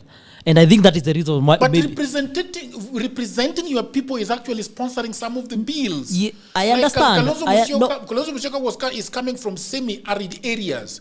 What are some of the things to do with water? What are some of the things to do with electricity that he championed for on behalf of his people on the floor of parliament? The bills that he brought in place. For example, the rural electrification, the building of dams. That is something that is something he did. He did that. Which one? Mention. Okay, let me mention one thing. Kalonzo lobbied for roads in the larger Kitui area. So now you've changed. So no. You've told me to give you some. I'm just saying them one by one. Okay. For the roads, he lobbied from Moi. He lobbied from Moi. Yes. Okay. Yes. This Garissa road. He left the one going to his place. No. No, that one he never did. I know where you're going. Actually, I'm not going anywhere. Yes, because have you ever been to Saikuru? No, Saikuru. I went to Saikuru. But your team has been there. I've been there. I went there because of him. Okay. And that place is very arid, deep inside. Because I remember we started the journey at 6 a.m. We got there at around 2 p.m. Yes, it's a long journey. Bumpy ride, a lot of mara. Ulikuwa mnaenda na viongozi wenu? Yes. Okay. Yes, from Mwingi town mpaka kwake Saikuru, ndio kuna maram. The rest kuna barabara. And most of those roads were done during his time. They are very old roads. Yes. So there is no bill that Kalonzo sponsored that you know about? There are bills, definitely. Yes. But you don't have them on your fingertips. No, because the last time somebody was really alikuwa na kulima sana ukiwa pale. And I was thinking that this gentleman coming back, I thought he was going to have some facts and figures. So let me help him. Okay. And I want him to listen very well. Yeah. You see, now the problem is that if people who are your enemies are helping you. Kalonzo Musyoka's memorable successes center heavily on his decades of regional diplomacy and conflict resolution. Notably, his key role in securing the comprehensive peace agreement in Sudan. Okay. He is also widely recognized for his lengthy parliamentary representation in Mwingi North and his steadying leadership as vice president following the 2007 post-election crisis. So landmark diplomatic achievements and peace building, Sudan and Somalia, human rights advocacy, international recognition, of course, for his extensive conflict resolution. Then 2, executive leadership and national stability, vice president. 3, legislative and ministerial legacy. Very brief, like long-serving member of parliament. He represented the people of Kitui North and Mwingi North for nearly 3 decades, spearheading local educational and community development projects over his 28 years in the legislature. Specifics not available. Specific. Deputy Speaker of the National Assembly. Why the specifics not available? This is anybody who is watching can just Google. there are no specifics. You know, Odhiambo, he was asking specifically about parliament. And that's where I am. Legislative and ministerial legacy. All right? And there are no specifics. There are no specifics. Yes. Deputy Speaker of the National Assembly, serving as Deputy Speaker between 1988 and 1992. He earned a reputation for eloquence and orderly legislative management. Eloquence. Educational reforms. Talk to me about eloquence. I'm coming to it. You know that's my forte. As Minister for Education between 1998 and 2001, he spearheaded the appointment of the late Professor Davy Koech to lead the review commission that produced the TIQUET report, which proposed fundamental reforms to the 844 curriculum. There's nothing notable about Kalonzo Musyoka for his people of Mwingi. Okay, and I want to go back to his website. Let me you want to say something? Let me read something for you. No. Bwana, I gave you time. What Odhiambo pia said. You know, that's why I always love that you do your research early. Yes. So that you come loaded. You know, he was asking about parliament. You know, you asked about parliament. You know, Jagero, uliniuliza kuhusu nini parliament. Okay, let's localize. Let's localize parliament. Okay. The roles of a parliamentarian are 3. Okay. Basically, representation, legislation, and oversight. Yeah. Between 1998 and 2001, we had a scandal in this country. Big scandal. We talked about it with you in Kisumu, the Anglo-leasing scandal. Yeah? When Kamlesh Patni was defiling us to unconsciousness. Kalonzo Musyoka was very much well represented in parliament. He never talked about it. There are no records of him talking about Anglo-leasing. There's no record about Kalonzo Musyoka talking about anything, oversight of any government, because he's always playing the middle game. He's a fence sitter, okay? If you come to representation of his people, representation, and that's the problem that I have, representation is not going to parliament and speaking eloquently. Yeah. Everybody can speak eloquently, okay? So long as you have trained yourself to speak. Representation is about championing the interests of your people. Your MP, former MP, called this Mzee, Ojwang Kombodo. I remember one time, he took off his shoe and hit. And slammed the table. And slammed the table. Because he wanted something about Nyakach. Water or something. Water, yes. Water. In fact, I think after him, there's no MP who has talked about water properly in Nyakach. We are drinking from River Nyando. Exactly. So Kalonzo, in terms of representation, is the most colorless. Okay. Don't read. I'm finishing. Peter, don't read. I'm finishing. He's also reading. I'm finishing. You can read. For me, I don't have a problem for reading. Yes. Legislation. 28 years in power. Okay. Your office is given legal researchers. Do you know MPs have researchers employed for them? How many? They have 2 or 3. Really? Yes. Who research for them? And so who help them? They can come with formulate legislation. Exactly. Okay? For example, let me give this example in a minute. Okay. Where I come from, Kabondo Kasipul, we are having sweet potato, which can be used to make medicine, which can be used to make industrial sugar. We just need a policy in parliament. We just need something that will help us, a policy somewhere that will help our people. Okay? There's no MP who has ever talked about it. In Mwingi, in Ukambani, the larger Ukambani, the biggest question they have there is what? Water. Do we have a water table down here? Yes. What do we need? Is drilling. Yes. Even if you are mumu, you cannot talk in parliament. You cannot do anything. And you are a diplomat. You can even go look for grants. You can lobby. Just lobby and say, I need, tafadhali, watu wangu wanakufa, wanataka maji. You are a diplomat. UN can listen to you. Just ask to be drilled for water. Drilled for water. Then we can say that Kalonzo changed the word for Mwingi by drilling for them boreholes and having community water. There are. When I went there was. I'm not talking about them not being there. I'm saying Kalonzo. There's no evidence of him doing that. Yes. I saw them when I was there. What is the evidence of him doing it? Read. Yes. No. I told him not to read. Let him read. But I'm giving you Peter, Jagero. Let me give you. Let the man read. No, I'm not. Let me not read the one that is here. Eh? No, read the one that is there. Read the one that is there. Don't read. Okay, let me read. Listen. Yeah. The Kiambere Mwingi Water Project, bringing water to the Kiambere Dam, Mwingi Level 4 Hospital, Mwingi Town, and White Award. He also. Can you read properly? He also backed the stalled 3 billion. No, don't give him pressure. No, I want him to read properly. Scheme. No. I'm not hearing what he's saying. Don't give him pressure. Just read. For the Ambo. Okay. Don't give him Jagero, you also spearheaded the Kiambere Mwingi water project. Correct. Bringing water to the Kiambere Dam, to Mwingi Level 4 Hospital, Mwingi Town, and to White Award. He also backed the stalled 3 billion Wakiduki irrigation scheme. That is on water. Yes. Okay. Can I go back also, He was still reading. Also, Yeah. the one I know, when we went to Mwingi, Then you're not reading. Yes, now this one I'm not reading. Okay. Once I saw with my own eyes. Yes. There were numerous boreholes. Okay. The kitambo kabisa was being shown by the locals. Because when I was even asking, they were telling me land here is about 10,000 because it's very dry. But they showed me some some boreholes that were built during Kalonzo's times. And some were built during Kalonzo's time or were built by Kalonzo? Yes, during Kalonzo's time. Because I've told you, Kalonzo used to lobby for them from President Moi. Yes. But so now when you go to his website, Yes. that is very interesting. And Odhiambo is the man who has gone to school. Right. No, I haven't. I mean, So, yeah. so when Kalonzo is talking about what he has done on his website, Yes. there are no specifics. As I said. In 1985, he says that he was a member of parliament, served as elected member of parliament Kitui North, 1985 to 1997, and Mwingi North constituency 1997 to 2013. But there is nothing he says he has done. Then he goes back to 1998 and he says that served as the deputy speaker of the National Assembly from 1992 to 1998. He's not talking about any bills that he oversaw.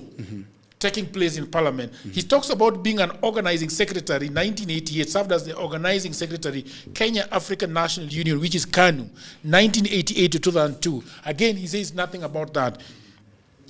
This is the worst way of writing a CV I've ever seen in my life. And posting it on our website. Yes. And then he's a founding member in 2002, Liberal Democratic Party, LDP, and member of the National Rainbow Coalition, NAC. That is Kalonzo Musyoka's CV. In 2005, he talks about a founding member of Orange Democratic Movement, ODM. Then in 2007, he talks about elected party leader, Orange Democratic Movement, Kenya. So those are Kalonzo Musyoka. And you know what he says? 4 decades of leadership, diplomacy, and nation building.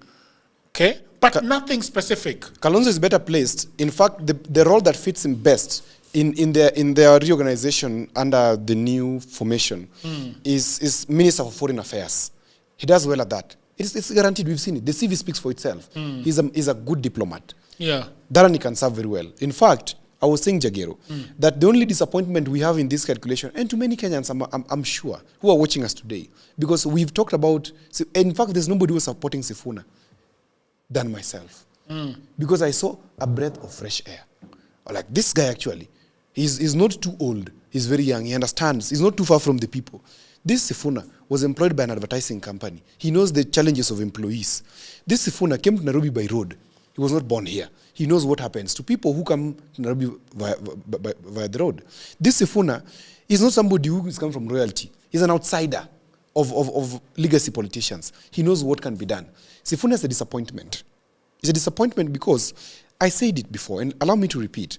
It's instead of this. We are now going into the into this because I am giving him the presidency and I'm giving Kalonzo Musyoka and I've always given Sifuna the presidency. Okay. I've always said Sifuna needs to have some spine and take the role of the presidency and stop playing around wearing t-shirts and appearing in open rallies wearing very unpresidential. And not taking to this role that the people have christened upon him. And the people are asking him, Sisi ndio Sifuna. My friend, even Raila Odinga, nobody said Sisi Raila. Him is having a lifetime opportunity of people saying, Sisi ndio Sifuna. Contest for President Bwana. Contest. Stop this imposter syndrome, Bwana Sifuna, where people are rolling for you the red carpet and saying, be our leader. And you are saying, Mimi, napenda nyongi ya jana. I want to work with the people who are talking about nyongi ya jana. I'm not talking about the people. What is nyongi ya jana? You don't know nyongi? It's a Swahili word. This guy knows. What's nyongi? It's bang, right? Is that? It's bangi. Oh, nyongi ya jana. Okay. Yes. Yeah. All right. It's a very unpresidential way of talking. Okay. Okay? He's not even giving the impression. In fact, I look better than Sifuna in terms of a presidential candidate. That's a fact. Okay? He should have taken to that role. Because now, there's a gentleman we start with. I don't know if it is Stan Agacho or who. We start with on this podcast. Who said that the reason as to why the old people always beat us young people is because the old people always have a plan, even if it is a bad plan. Sifuna, Babu Owino and team did not have a plan. You remember when I met Babu Owino, I came to you and I told you, I have told Babu Owino that please, when you're moving forward now, have a shadow cabinet that can countercheck what President Ruto is doing.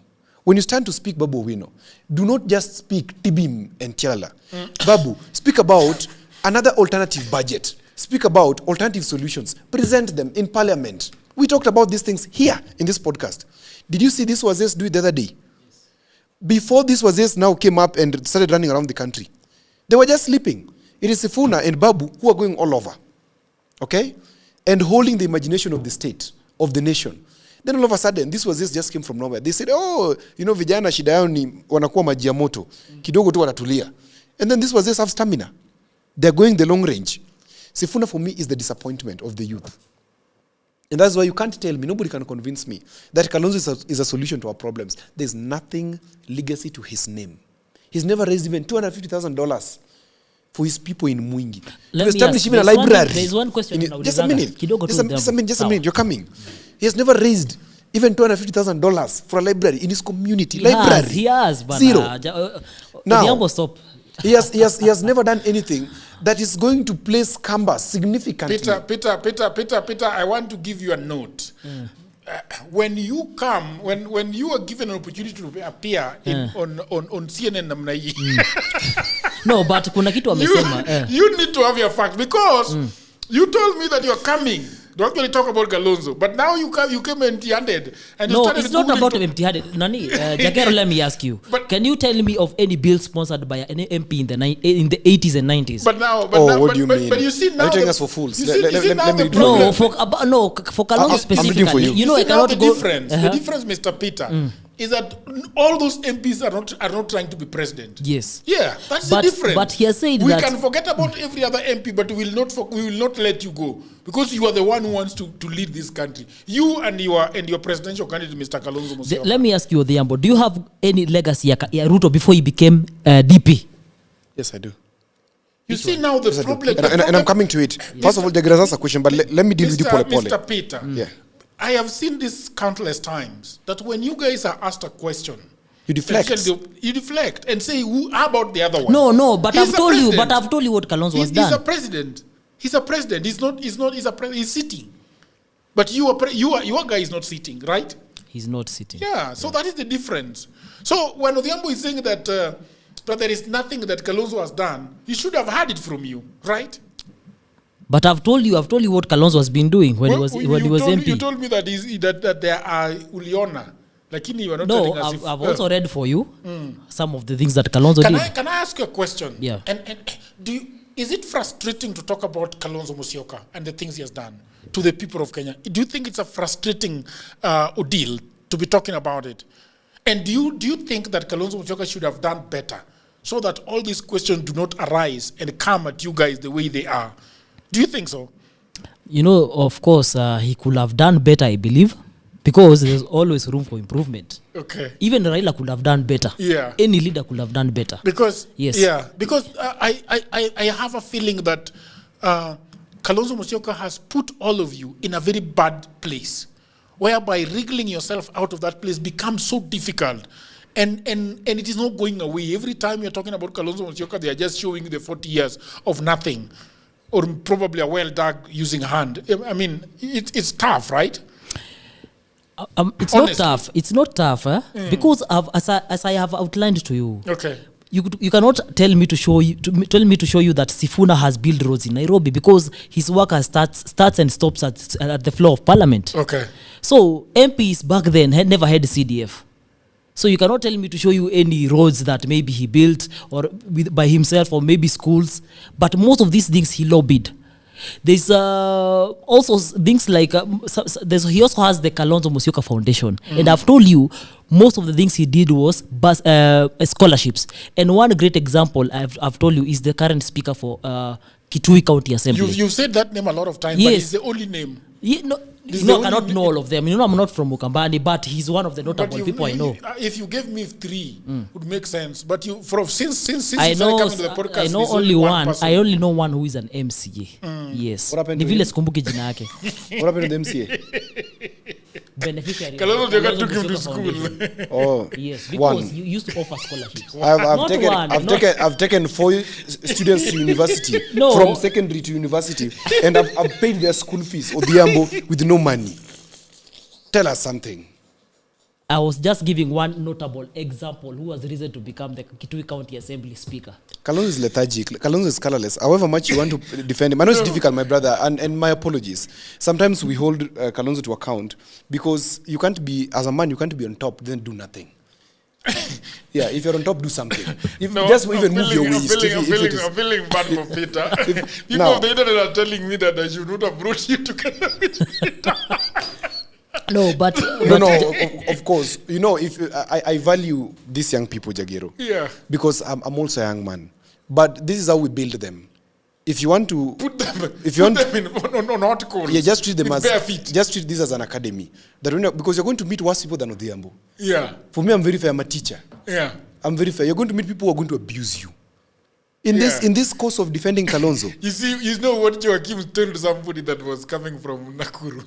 That look, I am trying to help you. Yes. You can't talk. Yes. and people to help you. And me, I've said here. Yeah. When Sifuna and Soso were doing bad, I did not just speak to Jagero. I went to them and talked to them and told them, here you're messing. Okay? Because I believe in making people better. I don't believe in taking people down. Because if I hold your hand and take it up, mine also goes up. If I hold it and take it down, mine also goes down. Okay? Yeah. So when I do this, I'm not doing this so that I make you feel small, no? Yeah. I want you, when you're coming to defend Kalonzo, come with heavy facts. Because here, what I'm doing, I'm just an agent provocateur. I'm not necessarily supporting President Ruto. What I'm doing is ensuring that you come and enrich the debate with facts. Now, you asked a question about those MPs during Moi's time. Did they bring a bill to Parliament? Yeah. I'm reading for you quickly. The Parliamentary Service Bill of 2000 was tabled by Peter Olo Aringo, MP for Lego Usonga. The impact of this bill is widely considered as the most successful and consequential private members' bill passed during the Moi regime. It established the Parliamentary Service Commission, effectively granting Parliament financial and administrative autonomy from the executive branch. Prior to this, Parliament relied entirely on the Office of the President for its budget, staffing, and operational decisions.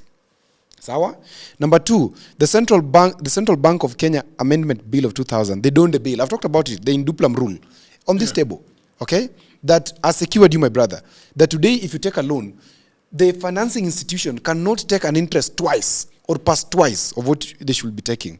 Again, the National Assembly Remuneration Amendment Bill of 1999. Again, Peter Olo Aringo, MP for Lego Usonga, tied close to the push for parliamentary independence. This bill enabled MPs to determine their own salaries and allowances through a parliamentary committee rather than relying on executive decrees. Number 4, should I continue? you can continue. I'm just trying to tell him that you cannot say that you cannot say that No, during Moi's what I regime- was trying to mean is during that Moi's you regime- cannot go and track maybe Kalonzo's the they're bills here. that he supported during the Kalonzo 80s is and not 90s. Kalonzo is not nowhere. This is public information. I'm not pulling them out of my whatever. These are things that are here on Google. You just Google and see.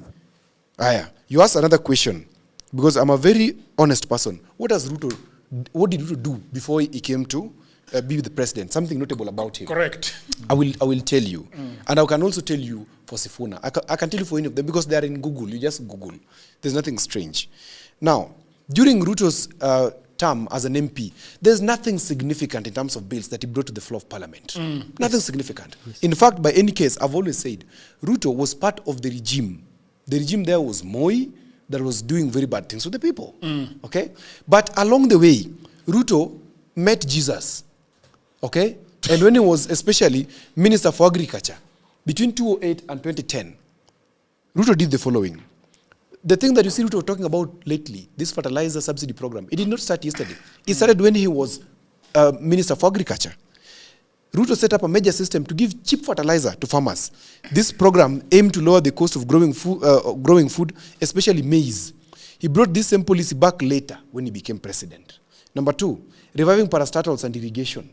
He worked to jumpstart struggling state agencies. Under his watch, the Nyayo T-Zones Corporation was named the top performing state enterprise in the country. Just like today, the coffee industry is doing very well because of President Ruto. You're aware. Gachagua is the one who was placed in charge of that reform.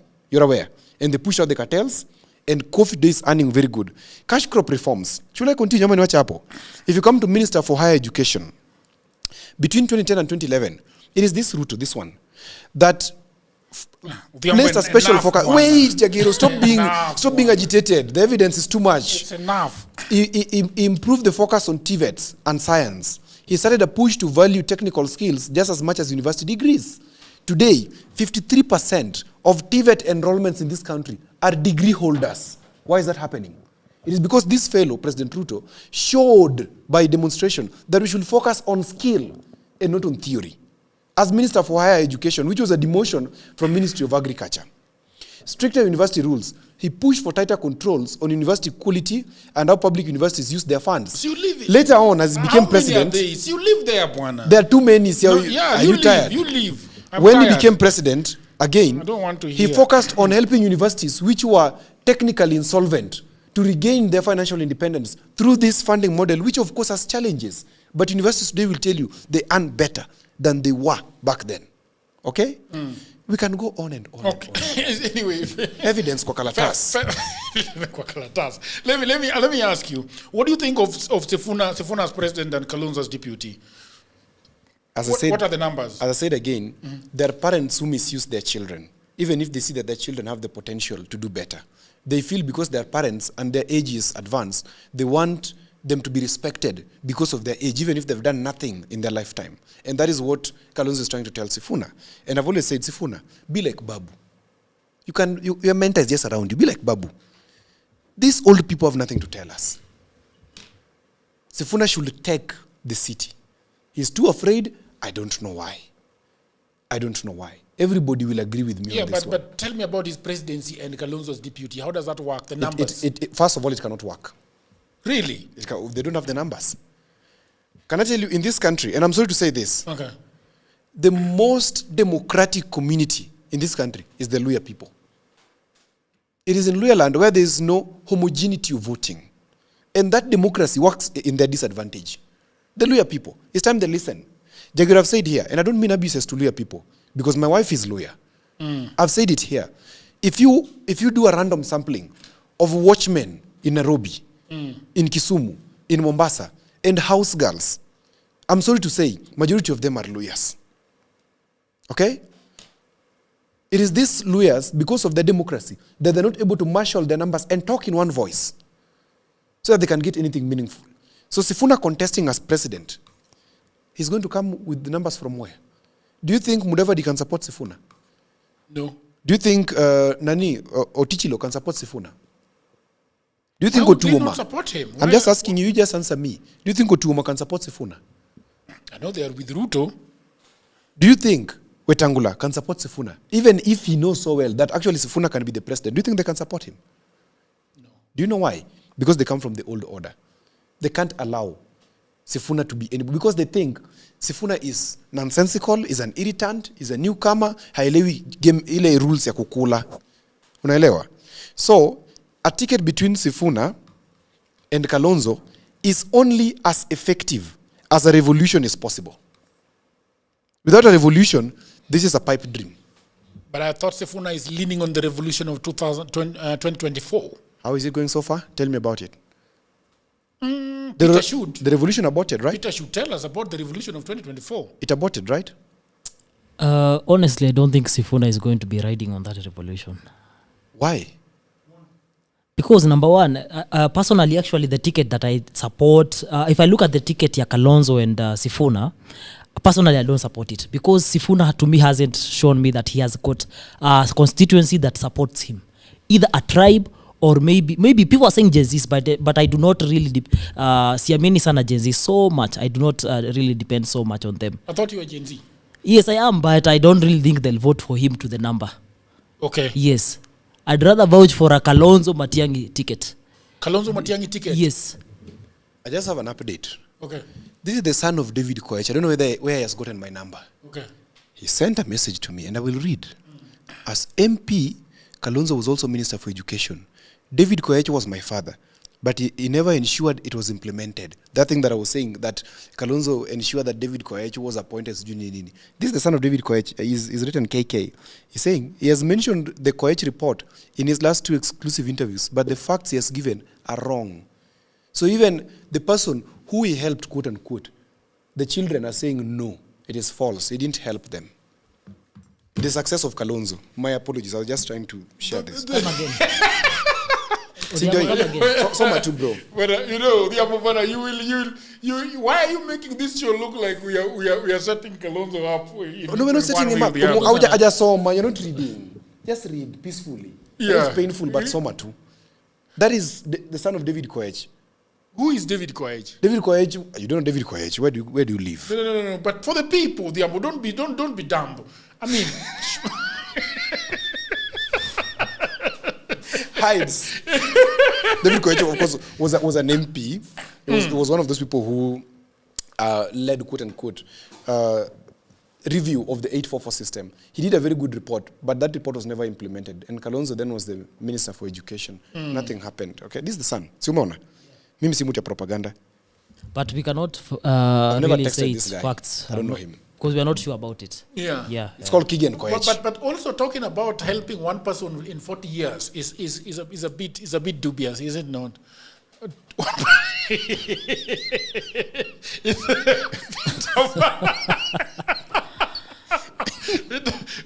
You were saying something that you interrupted with your own text message. I've forgotten. No, you were giving numbers there of Kalonzo Musyoka. Yeah. Yes. So, here we go. So, Sifuna doesn't have the support of lawyers because lawyers wanajitafutia wenyewe. Yeah. The people who can betray you most in this country easily when you want to make a deal with them are lawyers. I don't know why this thing happens. If you've ever worked with them, you'll know this. And I'm not saying this in jest, but wherever there's been that kind of combination, there's been very heavy betrayals. Maybe they just know what they want. I can give an example. That when President Trudeau was having agreements with Musalia and this fellow, this speaker, he promised 1,000 kilometers of tarmac. Guys are going to get the kilometers. These two are not going to get the kilometers. What's wrong with them? What's wrong with them? These things are lobbied for. See, you've said. Yes. So lawyers will never support Sifuna meaningfully. Okay? Because they don't know the sweetness of unity. They have 26 languages. I don't know how many languages are those. Too many. They can't speak in one language. It's a bad problem. It's a painful reality that lawyers need to wake up. Maybe we should not be talking about an institution called lawyers. Maybe we should just talk about Maragolis and Bukuzus and every other person. Okay, who are they? Mulembe Nation?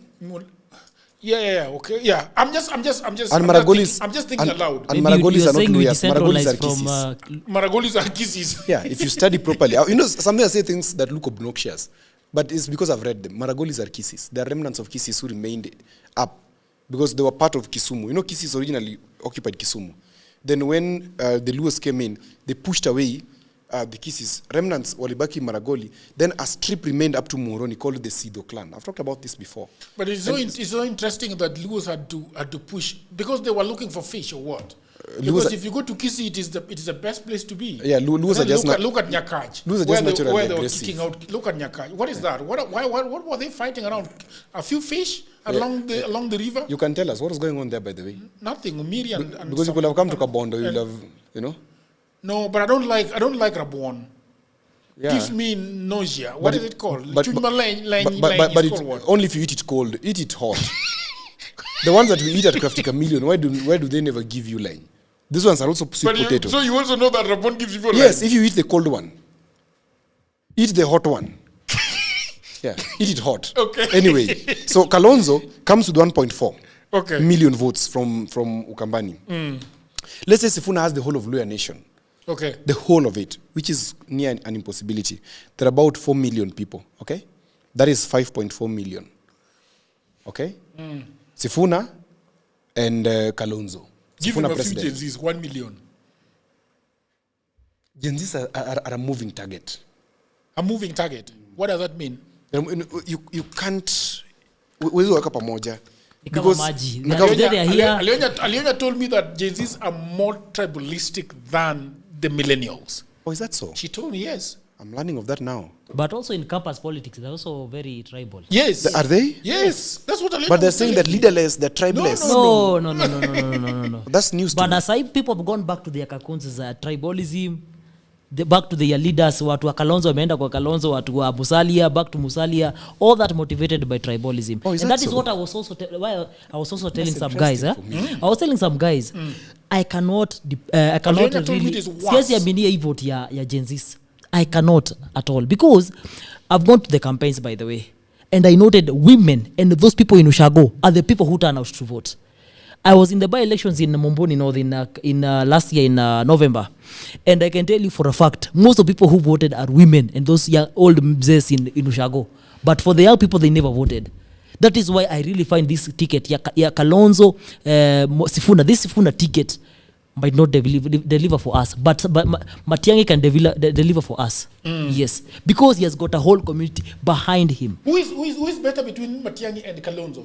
If you are to choose a presidential don't answer.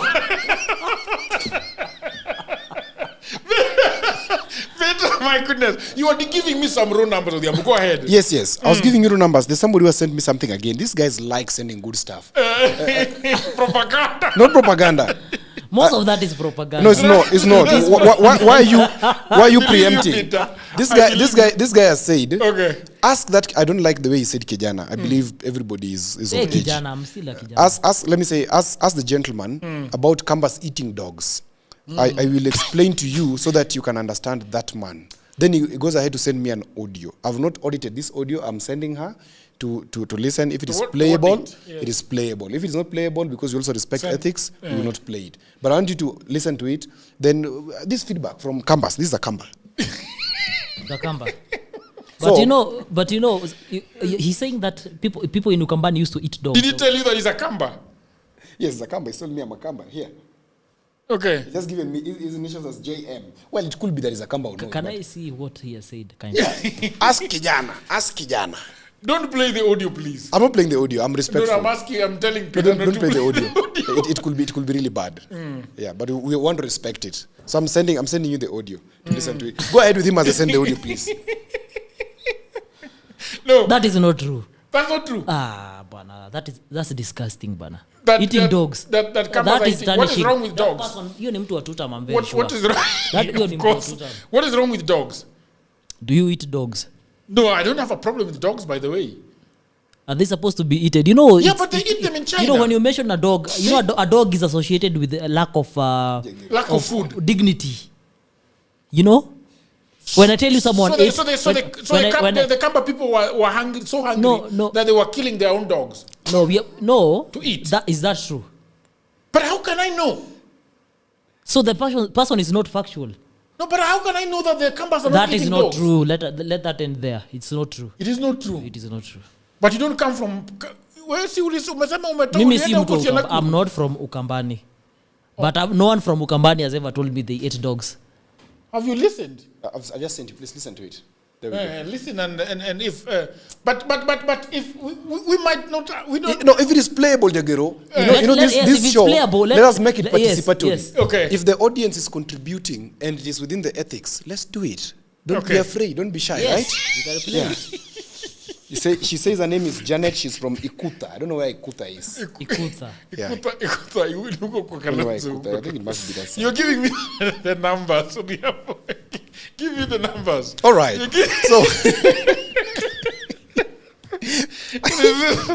the day is bonkers. Peter, you are coming again. Don't run away. Ikuta is a vibrant market and award within Kitui South Coast. So it means she comes from there. So yeah. Akisha will scare atatuambia. Now, I want to tell you. Yeah. By the way, Jagero, yeah. Do you know politics on the minimum, because Kenya is a republic. Okay. A republic means that we are a democracy that cares about the least in the in the society. The least dignity that we should have is at least we should have food, even if there's nothing else. Yeah. Wacha niendelee na hii hesabu. Yeah. So when you talk about hunger, I know about it. Yeah, the only the only reason and the only way that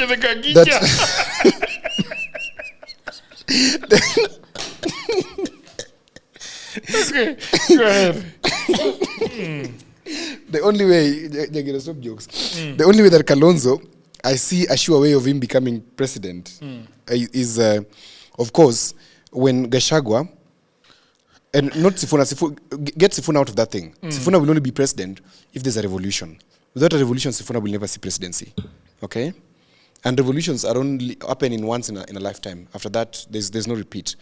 Gachagua supporting Kalonzo gives him very good votes, about 3 million, because Mount Kenya is a battleground. It's not absolute.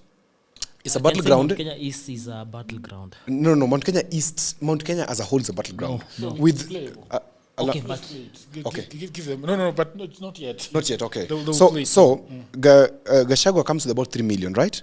No, let's say how 4. much? 4 million. Yes. Okay, let's also be pragmatic that he gets 4 million. Though I know the turnout will not be that much. He'll get. I'm saying talking of Mount Kenya as a whole might be about Gachagua, 4 points. Gachagua will bring 4 million to but the table. But Gachagua might bring 3.5. Okay, so that's what I was saying, right? Yes, okay, let me go back to my original figure. That 3.5, about 3.5 million. Sindio. Kalonzo comes with this 1.4. 1.7, right? Yes. Okay, let's give him 1.7 million. Nani, this former AG brings how many votes? Muturi. It's still. How many votes does he bring? 500,000. Sure. Okay, let's okay. We're estimating. When you're talking about Gachagua, because this fellow cannot. Talking about Mount Kenya East, maybe the whole thing. Okay, so then 3.5 is inclusive of 500 of Muturi. Yes. Okay, which other principal do we have? You can say Eugene. Eugene brings how many votes from Trans Nzoia? 1.5. Where from? No, from have you heard of Tawe? No, I'm talking of Luyaland, and also if you also bring in the Tawe guy numbers, Natembea. Okay, so combined they bring 1.5. Yes. Okay, let's give them 1.5. Sindio, which other principal? From also Coast. Coast, who is there? Mohammed Ali. Mohammed, yes. Brings how many votes? 600,000. Okay, 0.6. So is that the limit? So that we can also calculate the other side, because this thing is just practical. I love practical. Kisii, good. Kisii, yes. Kisii brings how many? 900,000 votes. Assuming that. Let me give them 1 million. Yes, 1 million. Yes, let me give them 1 million. There are only two counties, by the way. Kisii and Nyamira. Okay, so give them 1 million votes. Yes. 1 million. Go to Nyanza. Go to Nyanza. Yes. Nyanza, Kalonzo will scoop 500,000 votes. 100,000, very good. Yes. So are we done? Now let's compute, Sindio. Wait. If Northern Kenya. Northern Kenya, yes. From Northern, I think we might get a third. A third? Yes. So oh my God, let's just estimate. That's a lie. No, it's okay. Yes. Let's just estimate. How many votes? Because Northern is going to be about 1 million. Let's give it a 300,000. 300,000, yes. Okay. 0.3. So can I calculate? Any area we have left out. So 3.5, you calculate in your head as you tell me. Yes. Plus 1.7. You could nafanya tu hapa. Plus 1.5 plus 0.6 plus 1.5 plus 0.3. That is 9.1. Okay? So let's say that is your math, 9.1, which is statistically impossible based on the previous election, which was hotly contested as compared to 2027. Yeah. But let's say that's the hypothesis. Now, let's also go to the other calculations, Sindio, and see, right? So let's go to Ruto's votes. Yeah. Sindio. Yeah. Rift Valley, he comes with how many? 2 million. Okay. Central, he gets how many? 1 million. 1 million. That is by his own admission. Nyanza, he gets how many? 1 million. 1 million. Which other area? Wajir. Northern Kenya, he gets how many? 900,000. No, 900,000 was a third. So 2/3 means 600. No. Your calculation 700,000. No. Yes. We said out of 1 million. You said. Yes. Okay, 700,000. Let's say 700,000. Yes, because out of 1 million. 0.7. Yes. Kisii, he gets how many? 200. 200,000. Which is the cost? Ruto gets how many? 500,000. 500,000. This is a hypothesis, you know. It's not the actual figures. This is just a hypothesis. Which are the area am I forgetting about? Western gets how many? 700,000. 700 only. I think Yes. a million. A million. I think a million. Western, I think a million. Okay. Are we done with the regions? Am I forgetting one? Kalonzo's area, he gets how many? Kambani. Yeah. Nothing. 300. 300, yeah? No, let's go 200. 200, yes, 200. 200, yeah? Then Nairobi gets how many? Oh, we forgot Nairobi. Even for Kalonzo's. Yeah, we can add it. Yes. Yeah. In Nairobi, Nairobi has got about, is it 2 billion? I don't know. I'm going by, just give a rough estimate. We're just working with rough If it's estimate. out of 2 million. Not 2 billion, it can't be 2 billion. Let's say 2 million. Yes, half. Half. Yes. So it gets 1 million, si ndio? Tuongeze 1 million kwa wale jamaa itakuwa 10.1 10.1 million. Yes. Haya tupige hesabu ya rais tuone inakuwa ngapi? 2 plus 1 plus 1 plus, people of the net forgive me for calculating like a child. It is for integrity purposes. In election you count 1 plus 1 plus 1 plus 2 plus 1. Ruto gets 7.6. Is it far away from his last figure when he became president? No. Is it a more realistic figure compared to the 10 million. The 10 million?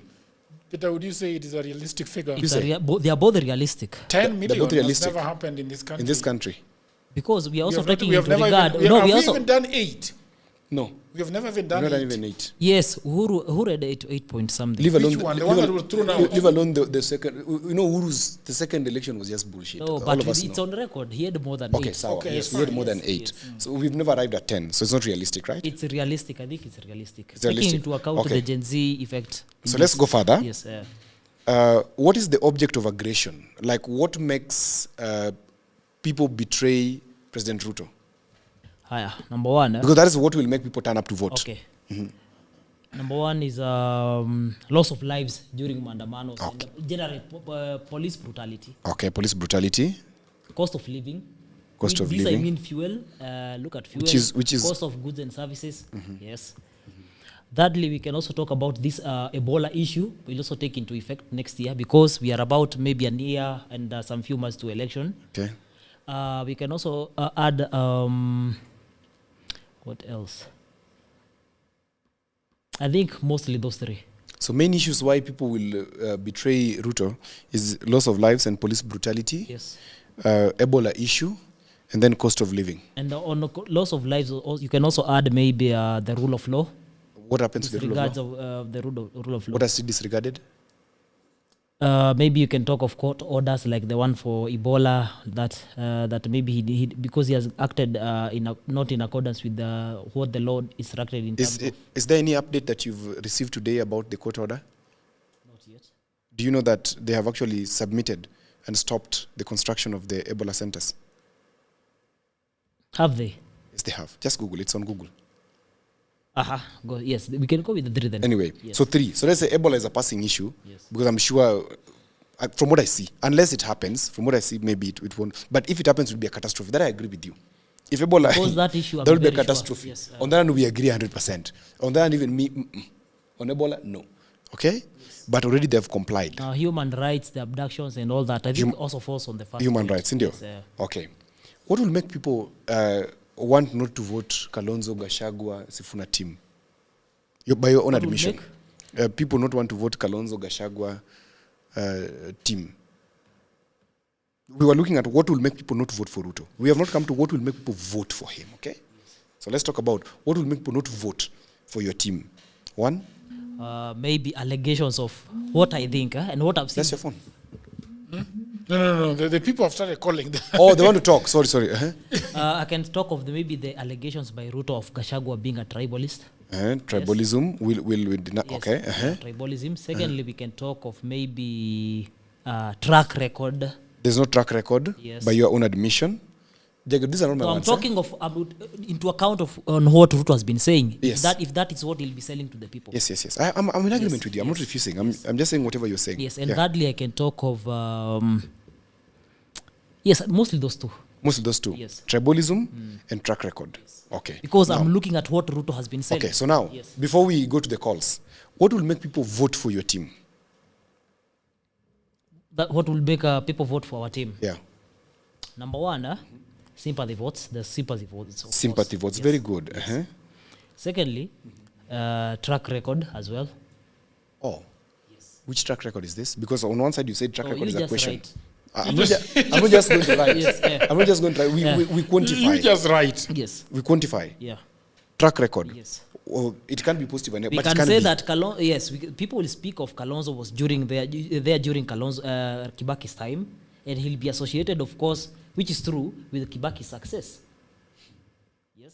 Okay. Yes. It's a selling point. That what did he do that can be related to him? Mudia Uhuru was a vice president for some few days.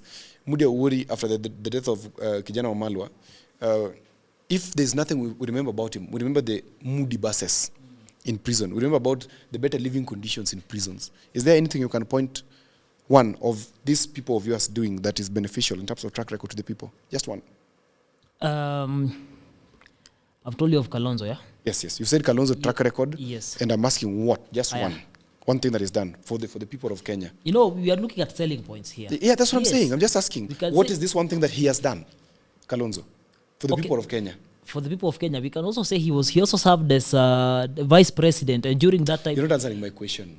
I'm having a problem, Jagiro. I'm asking, he said track record, it means these people have done something. And I'm asking, what is it? Okay, just track one. record, Kalonzo, Yes. One of the selling points Kalonzo will definitely have was his association with Raila and how they stood with their people. Okay. When he was in opposition. Same to Gachagua, he has also been mentioning that during when he was DP, he used to go against what Ruto was suggesting in terms of maybe the finance bills and how he stood also maybe with the young people during the Gen Z revolution. Yes. Okay. Yeah. So that's guaranteed. Yes. So let's look at why people would vote for Ruto. I'm still on you. I'm not talking. Yeah. What would make people vote for Ruto? What will make people vote for Ruto? Yeah. Maybe for the people who might believe the issue on affordable housing. Affordable housing. And maybe the stadium. Maybe the stadium. That you agree. Yes. Do you also think the Rironi Mau Summit Road can be a question? Yes, yeah. What else? Mostly, what else? Then we go to the calls. Yes. The corruption question. Do you think he has done well in corruption question? No, he has not done well. We have major scandals still going on. Yes. Compared to Uhuru, do we have better? I don't think it will be in terms of administrative action with Uhuru, because during campaigns you do not mention that Uhuru did this. People will just be saying that during Ruto's time we have seen this. Yes. Okay, so the people of the internet, you've heard from him. I've not talked. All right, people of the internet, we can get a few calls, 2 or 3, and then we can call it a night. The number is on the screen. We wanted to play some video that we are not able to play it. That audio. That audio. I think we. Second. They're saying that you can play it from the mic. I played from the mic. That will be if you've approved it, then that would be interesting. I've approved it. I don't know. Okay, let me go to it. It was sent on my business number. Here it is. Let me play. Kalonzo has done nothing in Ukambani. One, wakati wa baba akiwa prime minister, there are 3 individuals walitoka Kitui wakaenda kuona baba kwa ofisi. And they went to talk to baba about Wakamba wanakula umbwa. Kulikuwa na njaa na kulikuwa na hakuna maji. Then these 3 individuals walipoenda kumwona baba, I think, find out, wait, I know you know how to do the search. Walienda wakamwona baba, and baba instructed one of the guys kwa ofisi, akamwambia atoe, I think it was 2 billion. And that 2 billion akasema Wakamba wapelekewa chakula and water. Now wakapewa, I think, within a week. Search, you'll get that story. Then Kalonzo aliposikia hivyo, alikata hiyo chakula ikipelekwa Kitui. Kwa sababu aliuliza wale watu watatu, kwa nini hamkuniuliza mimi? Na akasema hiyo chakula haitapelekwa. But because that food ilikuwa ishakuwa released kutoka kwa that nini ya prime minister office, the person who had been given that duty to take the water and food, Kitui, I think it was Kitui South, no, Kitui, I think it's Mutomo, yeah, that side of Mutomo. Chakula ikupelekwa. That food Kalonzo alikataa na akasema itapelekwa. That food ilipelekwa Makueni. Makueni hawakuwa na njaa kama Kitui. So the guys walikuwa wanapewa chakula Makueni. Walikuwa wanabeba ngunia kwa familia, watu walikuwa wanaenda watu wawili watatu. Kila mtu anapewa ngunia moja. Kwa sababu the food was so much, Kalonzo alikataa nayo na akakataa na maji na akaambia those people you're not supposed to have gone to Baba, you're supposed to have come to me. Na walikuwa shamuuliza Kalonzo na kakata. That man has never done anything in Ukambani. Na ukisimama as you want to tell wataka kupigana na Kalonzo anakuleta chini. I come from that area and I know it very well. All right. People of the internet, there is a call on the line. Hello, how are you doing? Hello, thank you, Jagera. This is Ajuoga from Nairobi. Yes. How are you doing? I'm doing good. Yeah. Tell us about what you think about Mada ya leo. Yes, thank you. Say hi to Diambo and the young gentleman. Yes, the young gentleman is called Mr. Peter Mureu. Sir, thank you. So I just want to chip in very fast. The topic of today is about Kalonzo versus Sifuna. Kalonzo and Sifuna against Ruto. Okay. Yes. And I just want to put maybe just two facts. One, there's a proverb, an African proverb that says, when the river abandons its bed, the villages downstream must prepare. Okay. Meaning, major changes at the center will affect everyone. Now, when you are having Sifuna and Kalonzo together, there are going to be a lot of changes because that's a change at the center of the united opposition. Yes. Where does Muturi go? Where does Gachagua go? Where does the Luya guy from Tanzania go? The two Luya guys go? Where does the whole group? Where do they go? Where do the Mata Karua go? Where do the Kisi guy go? Matiang'i goes. Where do Maraga goes? They don't make a deal and say mimi nitachukua mkia, mimi nitachukua mguu. Hawafanyi hivyo. Then that deal must be a very huge deal, but it will be at the expense of Kenyans. Again, what we are trying to talk about Ruto, like there's an expanded executive. The other day we were saying that Ruto has so many advisors and everything. So when you're having all those people having each and every person having a cake, basically we will be regressing back to probably what we didn't want. Okay. So that's an issue. Again, politically, these guys, where do they go? Who do they will support? Some of them will be disgruntled at some point, and they might cross over. Some might go it all alone. So it's going to affect the united opposition, that particular ticket. Number two, this ticket is the only way that this ticket probably can work is if it rides on the change. Maybe if it capitalizes on the ideology that, Kenyans are tired and probably we just want something. And that change must be very aggressive, like the one we saw in June 24th in 25th, that is 2024. But that particular thing might not repeat itself again because people have regressed back to their tribal cocoons. Some people have now also have a soft heart towards Ruto. Some of them have softened their heart. Even Gen Z, some of them why are they softening their hearts towards Ruto? Do you have an idea why this is happening? This is happening is because one, the tribal conversation has come back. Okay. So some of them are like, oh, you know what? Let me go back home.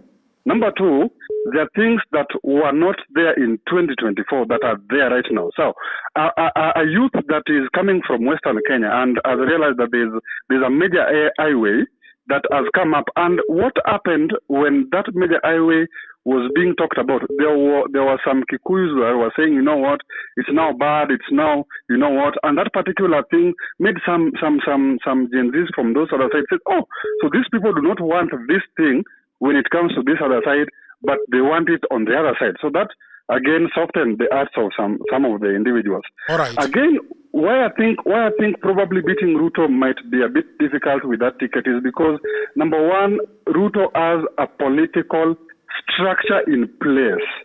Okay. Sifuna and Kalonzo, they need to still, hypothetically, they need to still bring those structures in place. Ruto has more natural appeal. I understand why Sifuna does not have any structures, but why is Kalonzo still, lacking those structures? Kalonzo rebranded just the other day.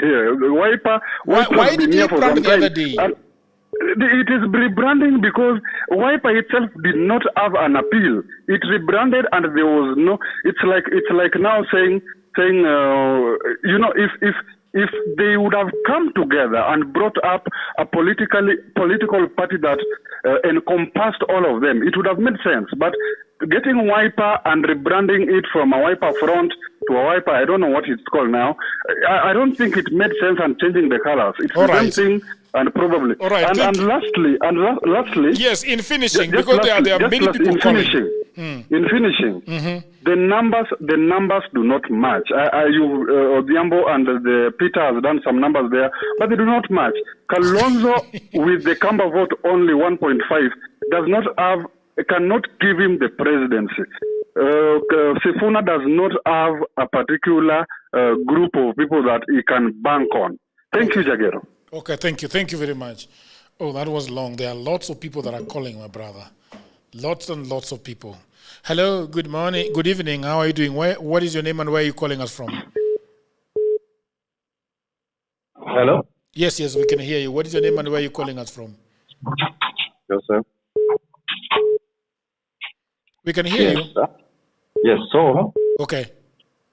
I think Kalonzo Sifuna. Okay. I doubt if these people can beat Ruto because it's not about votes. Because which vote does Sifuna bring on the table? Because they will go into position and then they go into regions. So if at all Kalonzo is the flag bearer and Sifuna is deputy, hypothetically, because I don't think that will happen. What will you tell the Kisi people?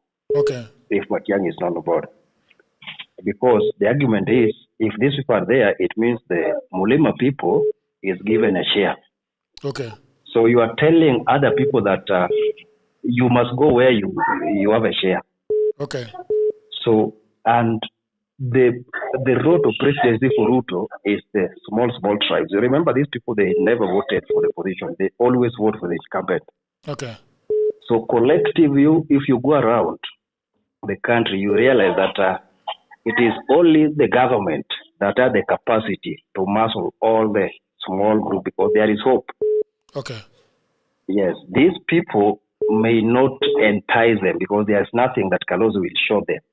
They will promise. Then Sifuna is riding on the preamble of the Constitution. No, you don't change a country using preamble of the Constitution. You think so? False. You think so? So what does that preamble go to do with the development? Okay. Actually, you can develop without Constitution. You can develop without yes, because what you need to do is to be, that is why we call administrative. Okay. So if you are talking about Constitution and constitutionalism, that is for the elite. So tell me any country that has developed specifically based on Constitution and constitutionalism. All right. Thank you very much. Just give one example. All right. So I don't think people who are selling Constitution and constitutionalism have a place because that is not what people want. People want real outcome.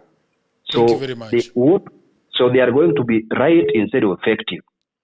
To be effective, you go for the outcome of the result. To be right, you play politics.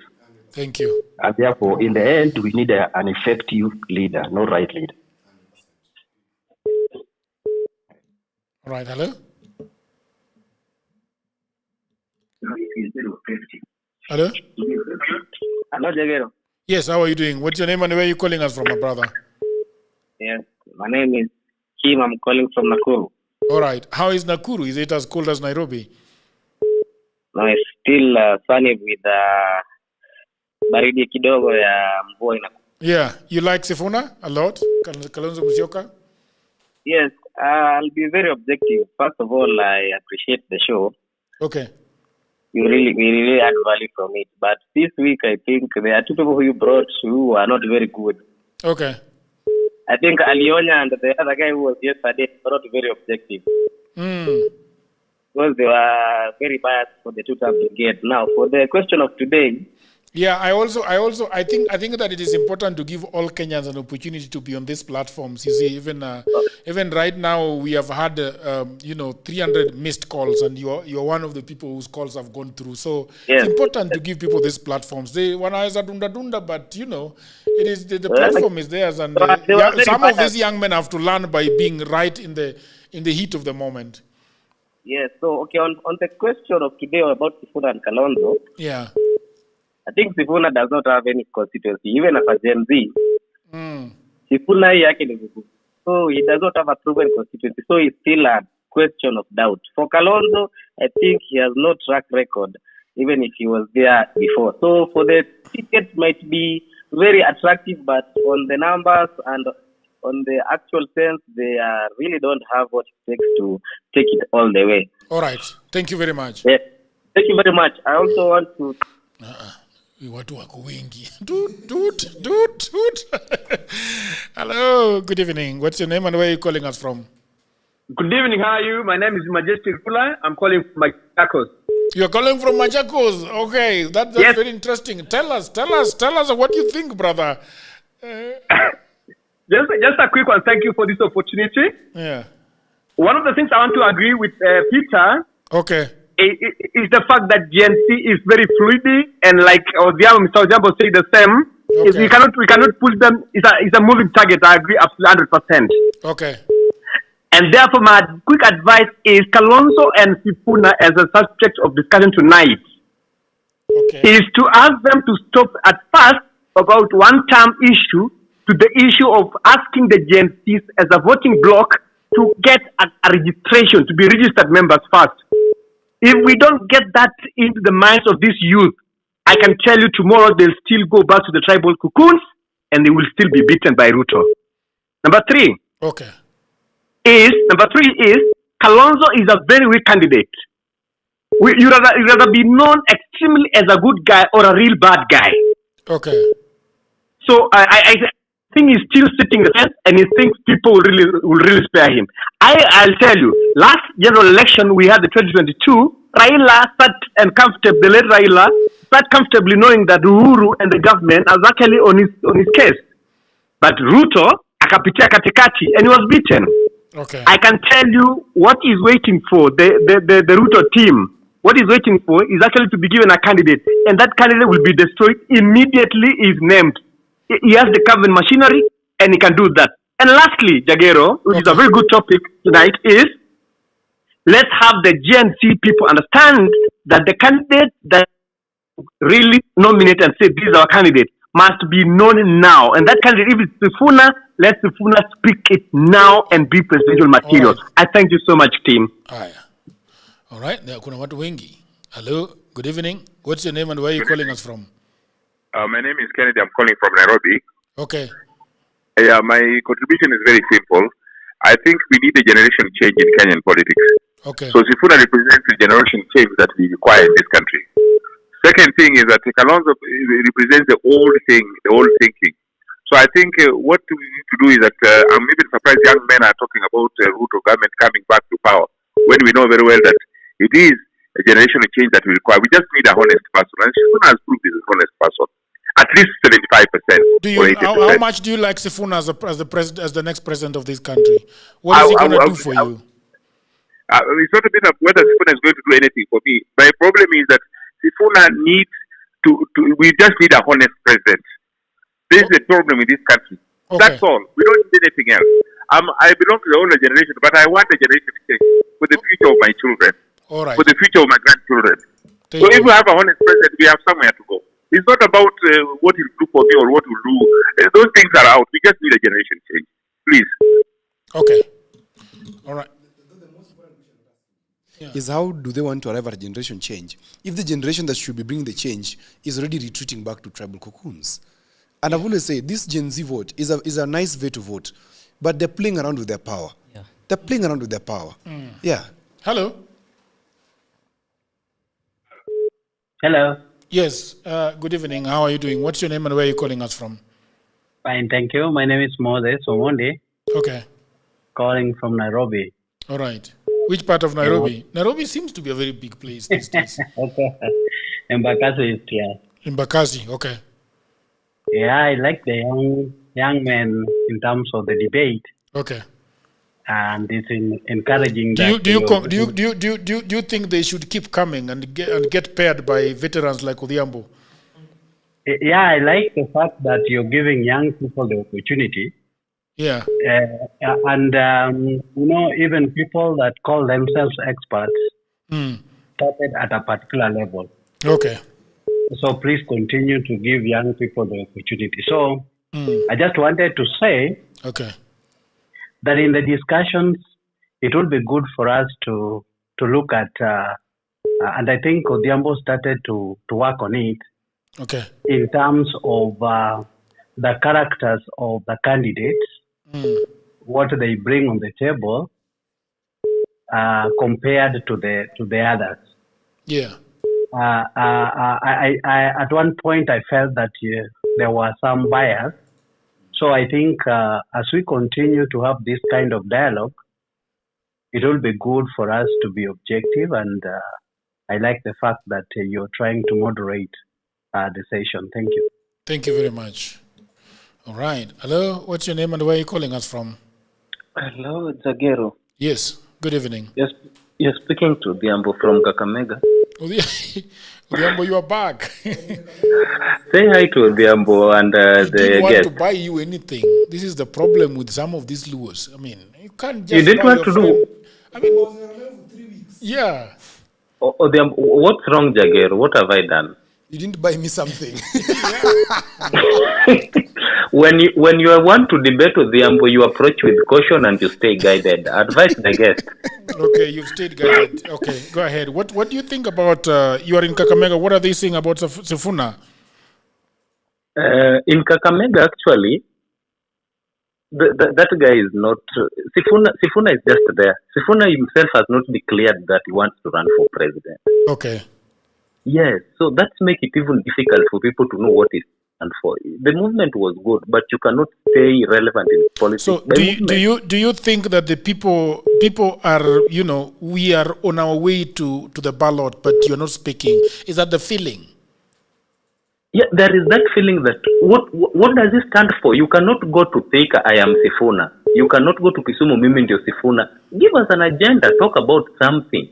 And the other day you were hosting Osotsi there, and Osotsi was starting to talk. There is already a rift, and I told you. Remember the other time, I told you that that was a Caleb Amis, yes. Yeah, Caleb Amis. That if Osotsi was going to defend his seat in Vihiga, Caleb Amis is going to defend his Boti MP. Or Babu wants to be governor in Nairobi. Zuena wants to. So who are these who are going to stand with Nani? Who is going to stand with Sifuna?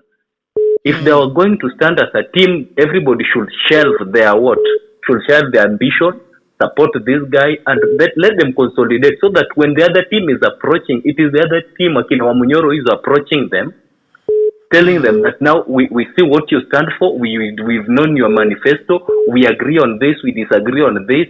So who amongst you can come now so that we provide a deputy, or you guys provide a deputy? But as it stands now, Sifuna stands for nothing, and there is nothing. Odhiambo has said it several times. That guy is just confused. Doesn't know. Well, I don't know, man, what to say about this whole issue. Say that Sifuna. Okay, good evening. Good evening. What is your name and where are you calling us from? Yeah. I'll just go direct to the point. For me, I'd like to say that, the other day, you being bullied by Buke and Mondalo. You always refuse to tell us your name and where you're calling from. I really hated profiling, so forgive me for that. But you can use your English name. So, I don't have an English name. Okay. So what I want to say is that the fact that you don't have an English name. Go ahead, but I better remain anonymous. Okay, go ahead. So what I wanted to say is that the other day, Buke and Mundalo roasted me when I tried to bring a third force, because for me, I believe that in my country we need a third force, because we should take the next election into the second round. Why am I saying this? Because people like Gachagua will not take the vote of Edwin and me and say that those were his votes. Okay. Because we don't believe in his ideology. And because maybe I come from his region, he will see that it is his vote if we go to the united opposition. So for me, I believe that united opposition should remain as it is, and that's it.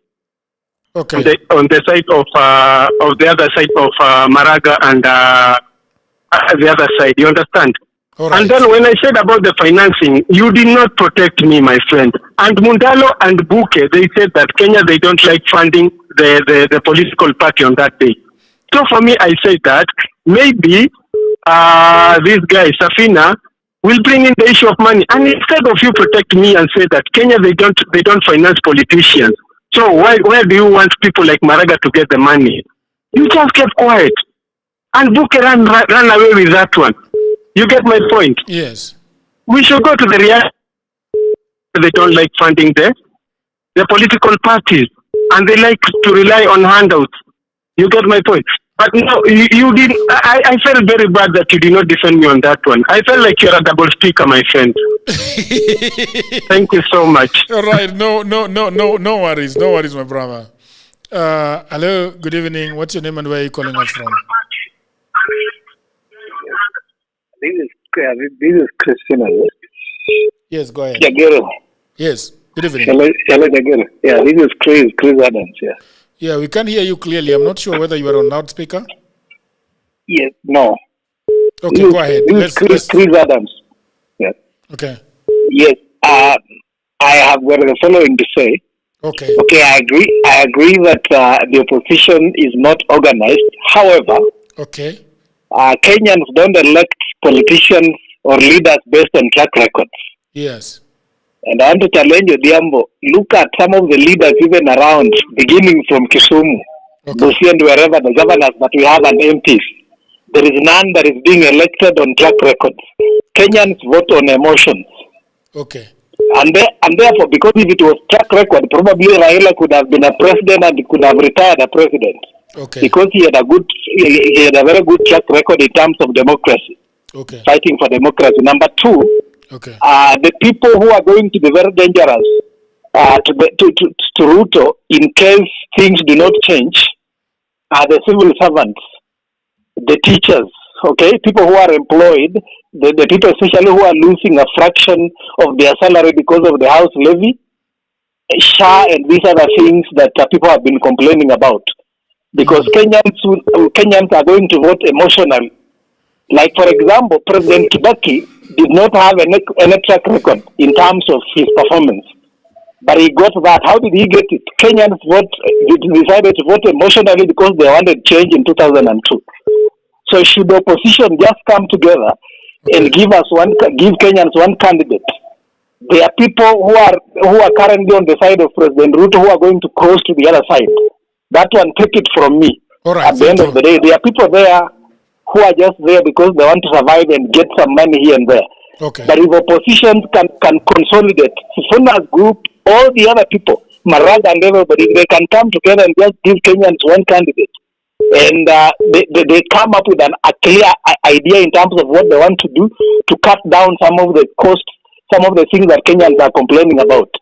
If they are able to drive them and to strike them emotionally, Kenyans with the emotions can vote to the last one man and make anybody a president, whether it is Sifuna or anybody else who is going to be pitched. All right, thank you very much, sir. Hello? Hello? Hello, good evening. Good evening, sir. What's your name and where are you calling us from? I'm calling from Nairobi. Okay. So, the issue of numbers, okay, you have to understand how Kenyans vote. Okay. And there are 3 tribes that usually determine who becomes president. Okay. And they don't determine because they're the majority. They determine because they influence other tribes. Okay. Those are the Luo, Okay. the Kalenjin, and the Kikuyu. So to be president, you need at least two of those three to support you. Okay. It was true for Ruto. It was true for Uhuru. It was true for Kibaki. 2002, Raila, Kibaki. Mount Kenya, Luo. 2013 until 2022, it was Mount Kenya, Kalenjin. That's how you sort of like do the math. Because if you say that Rift Valley only had, I don't know, they were saying like 2.5 million votes. Rift Valley has like double that. Okay. And they don't just, you're not just looking at Kalenjins, you're looking at the other tribes that vote with Kalenjins. For example, Luyas, normally, not all of them, but majority of them vote with Luos. The same way when you go to Kikuyu, they always vote with, the Embu, the Meru, like that. So that's how you look at an election. And I think since the opposition is not doing the math correctly, you can see how Ruto is creating the relevant alliances to get in 2027. All right, thank you. Yeah. Let's take the last caller. People of the internet, you are many, and let's take the hello. Good evening.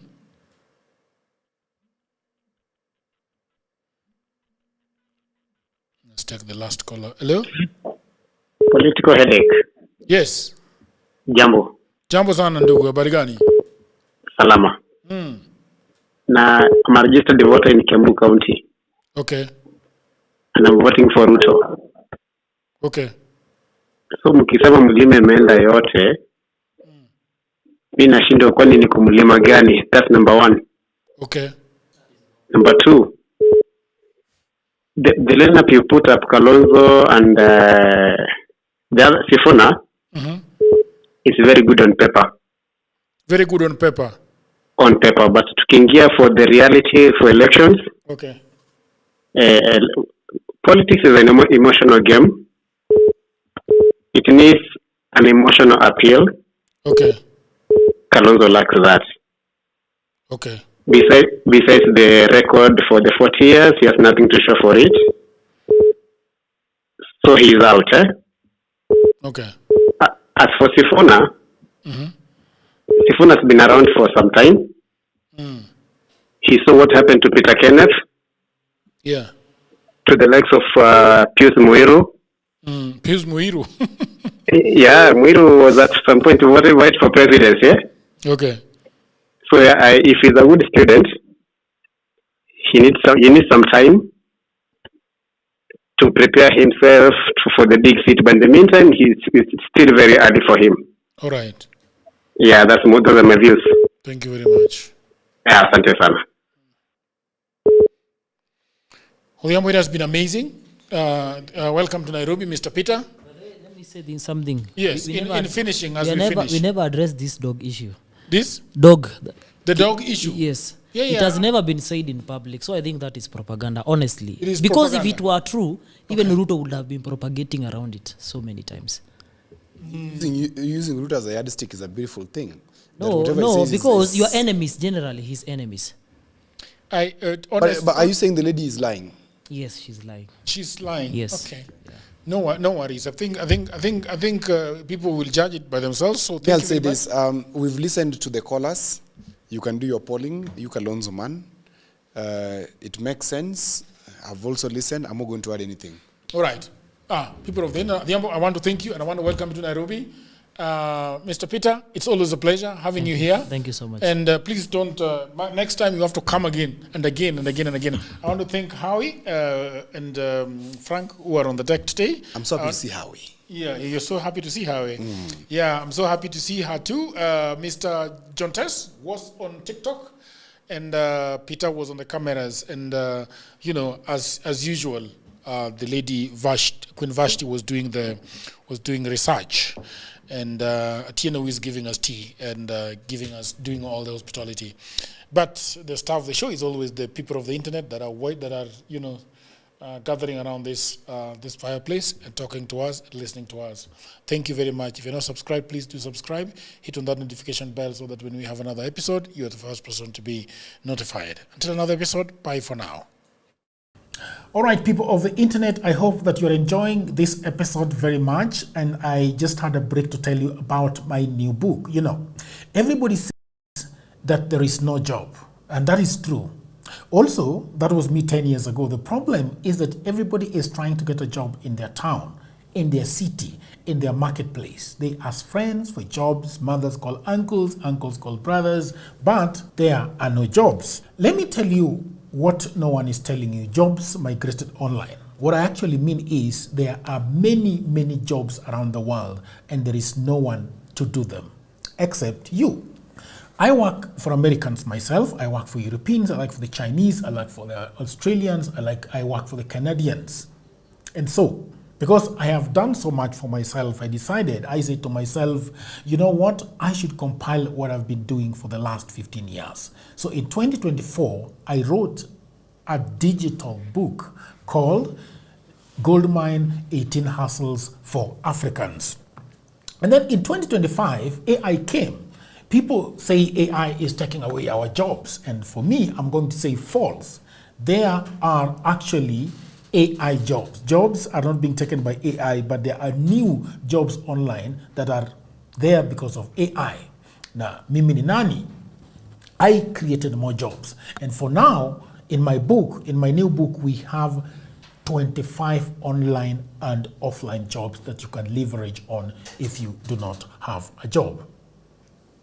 So in this powerful volume 2, I share 25 new actionable online hustles specifically researched and tailored for Africans. My new book provides clear step-by-step guidance drawing from my extensive experience and research, including the mistakes I've made and lessons I've learned over the 15 years that I have worked online.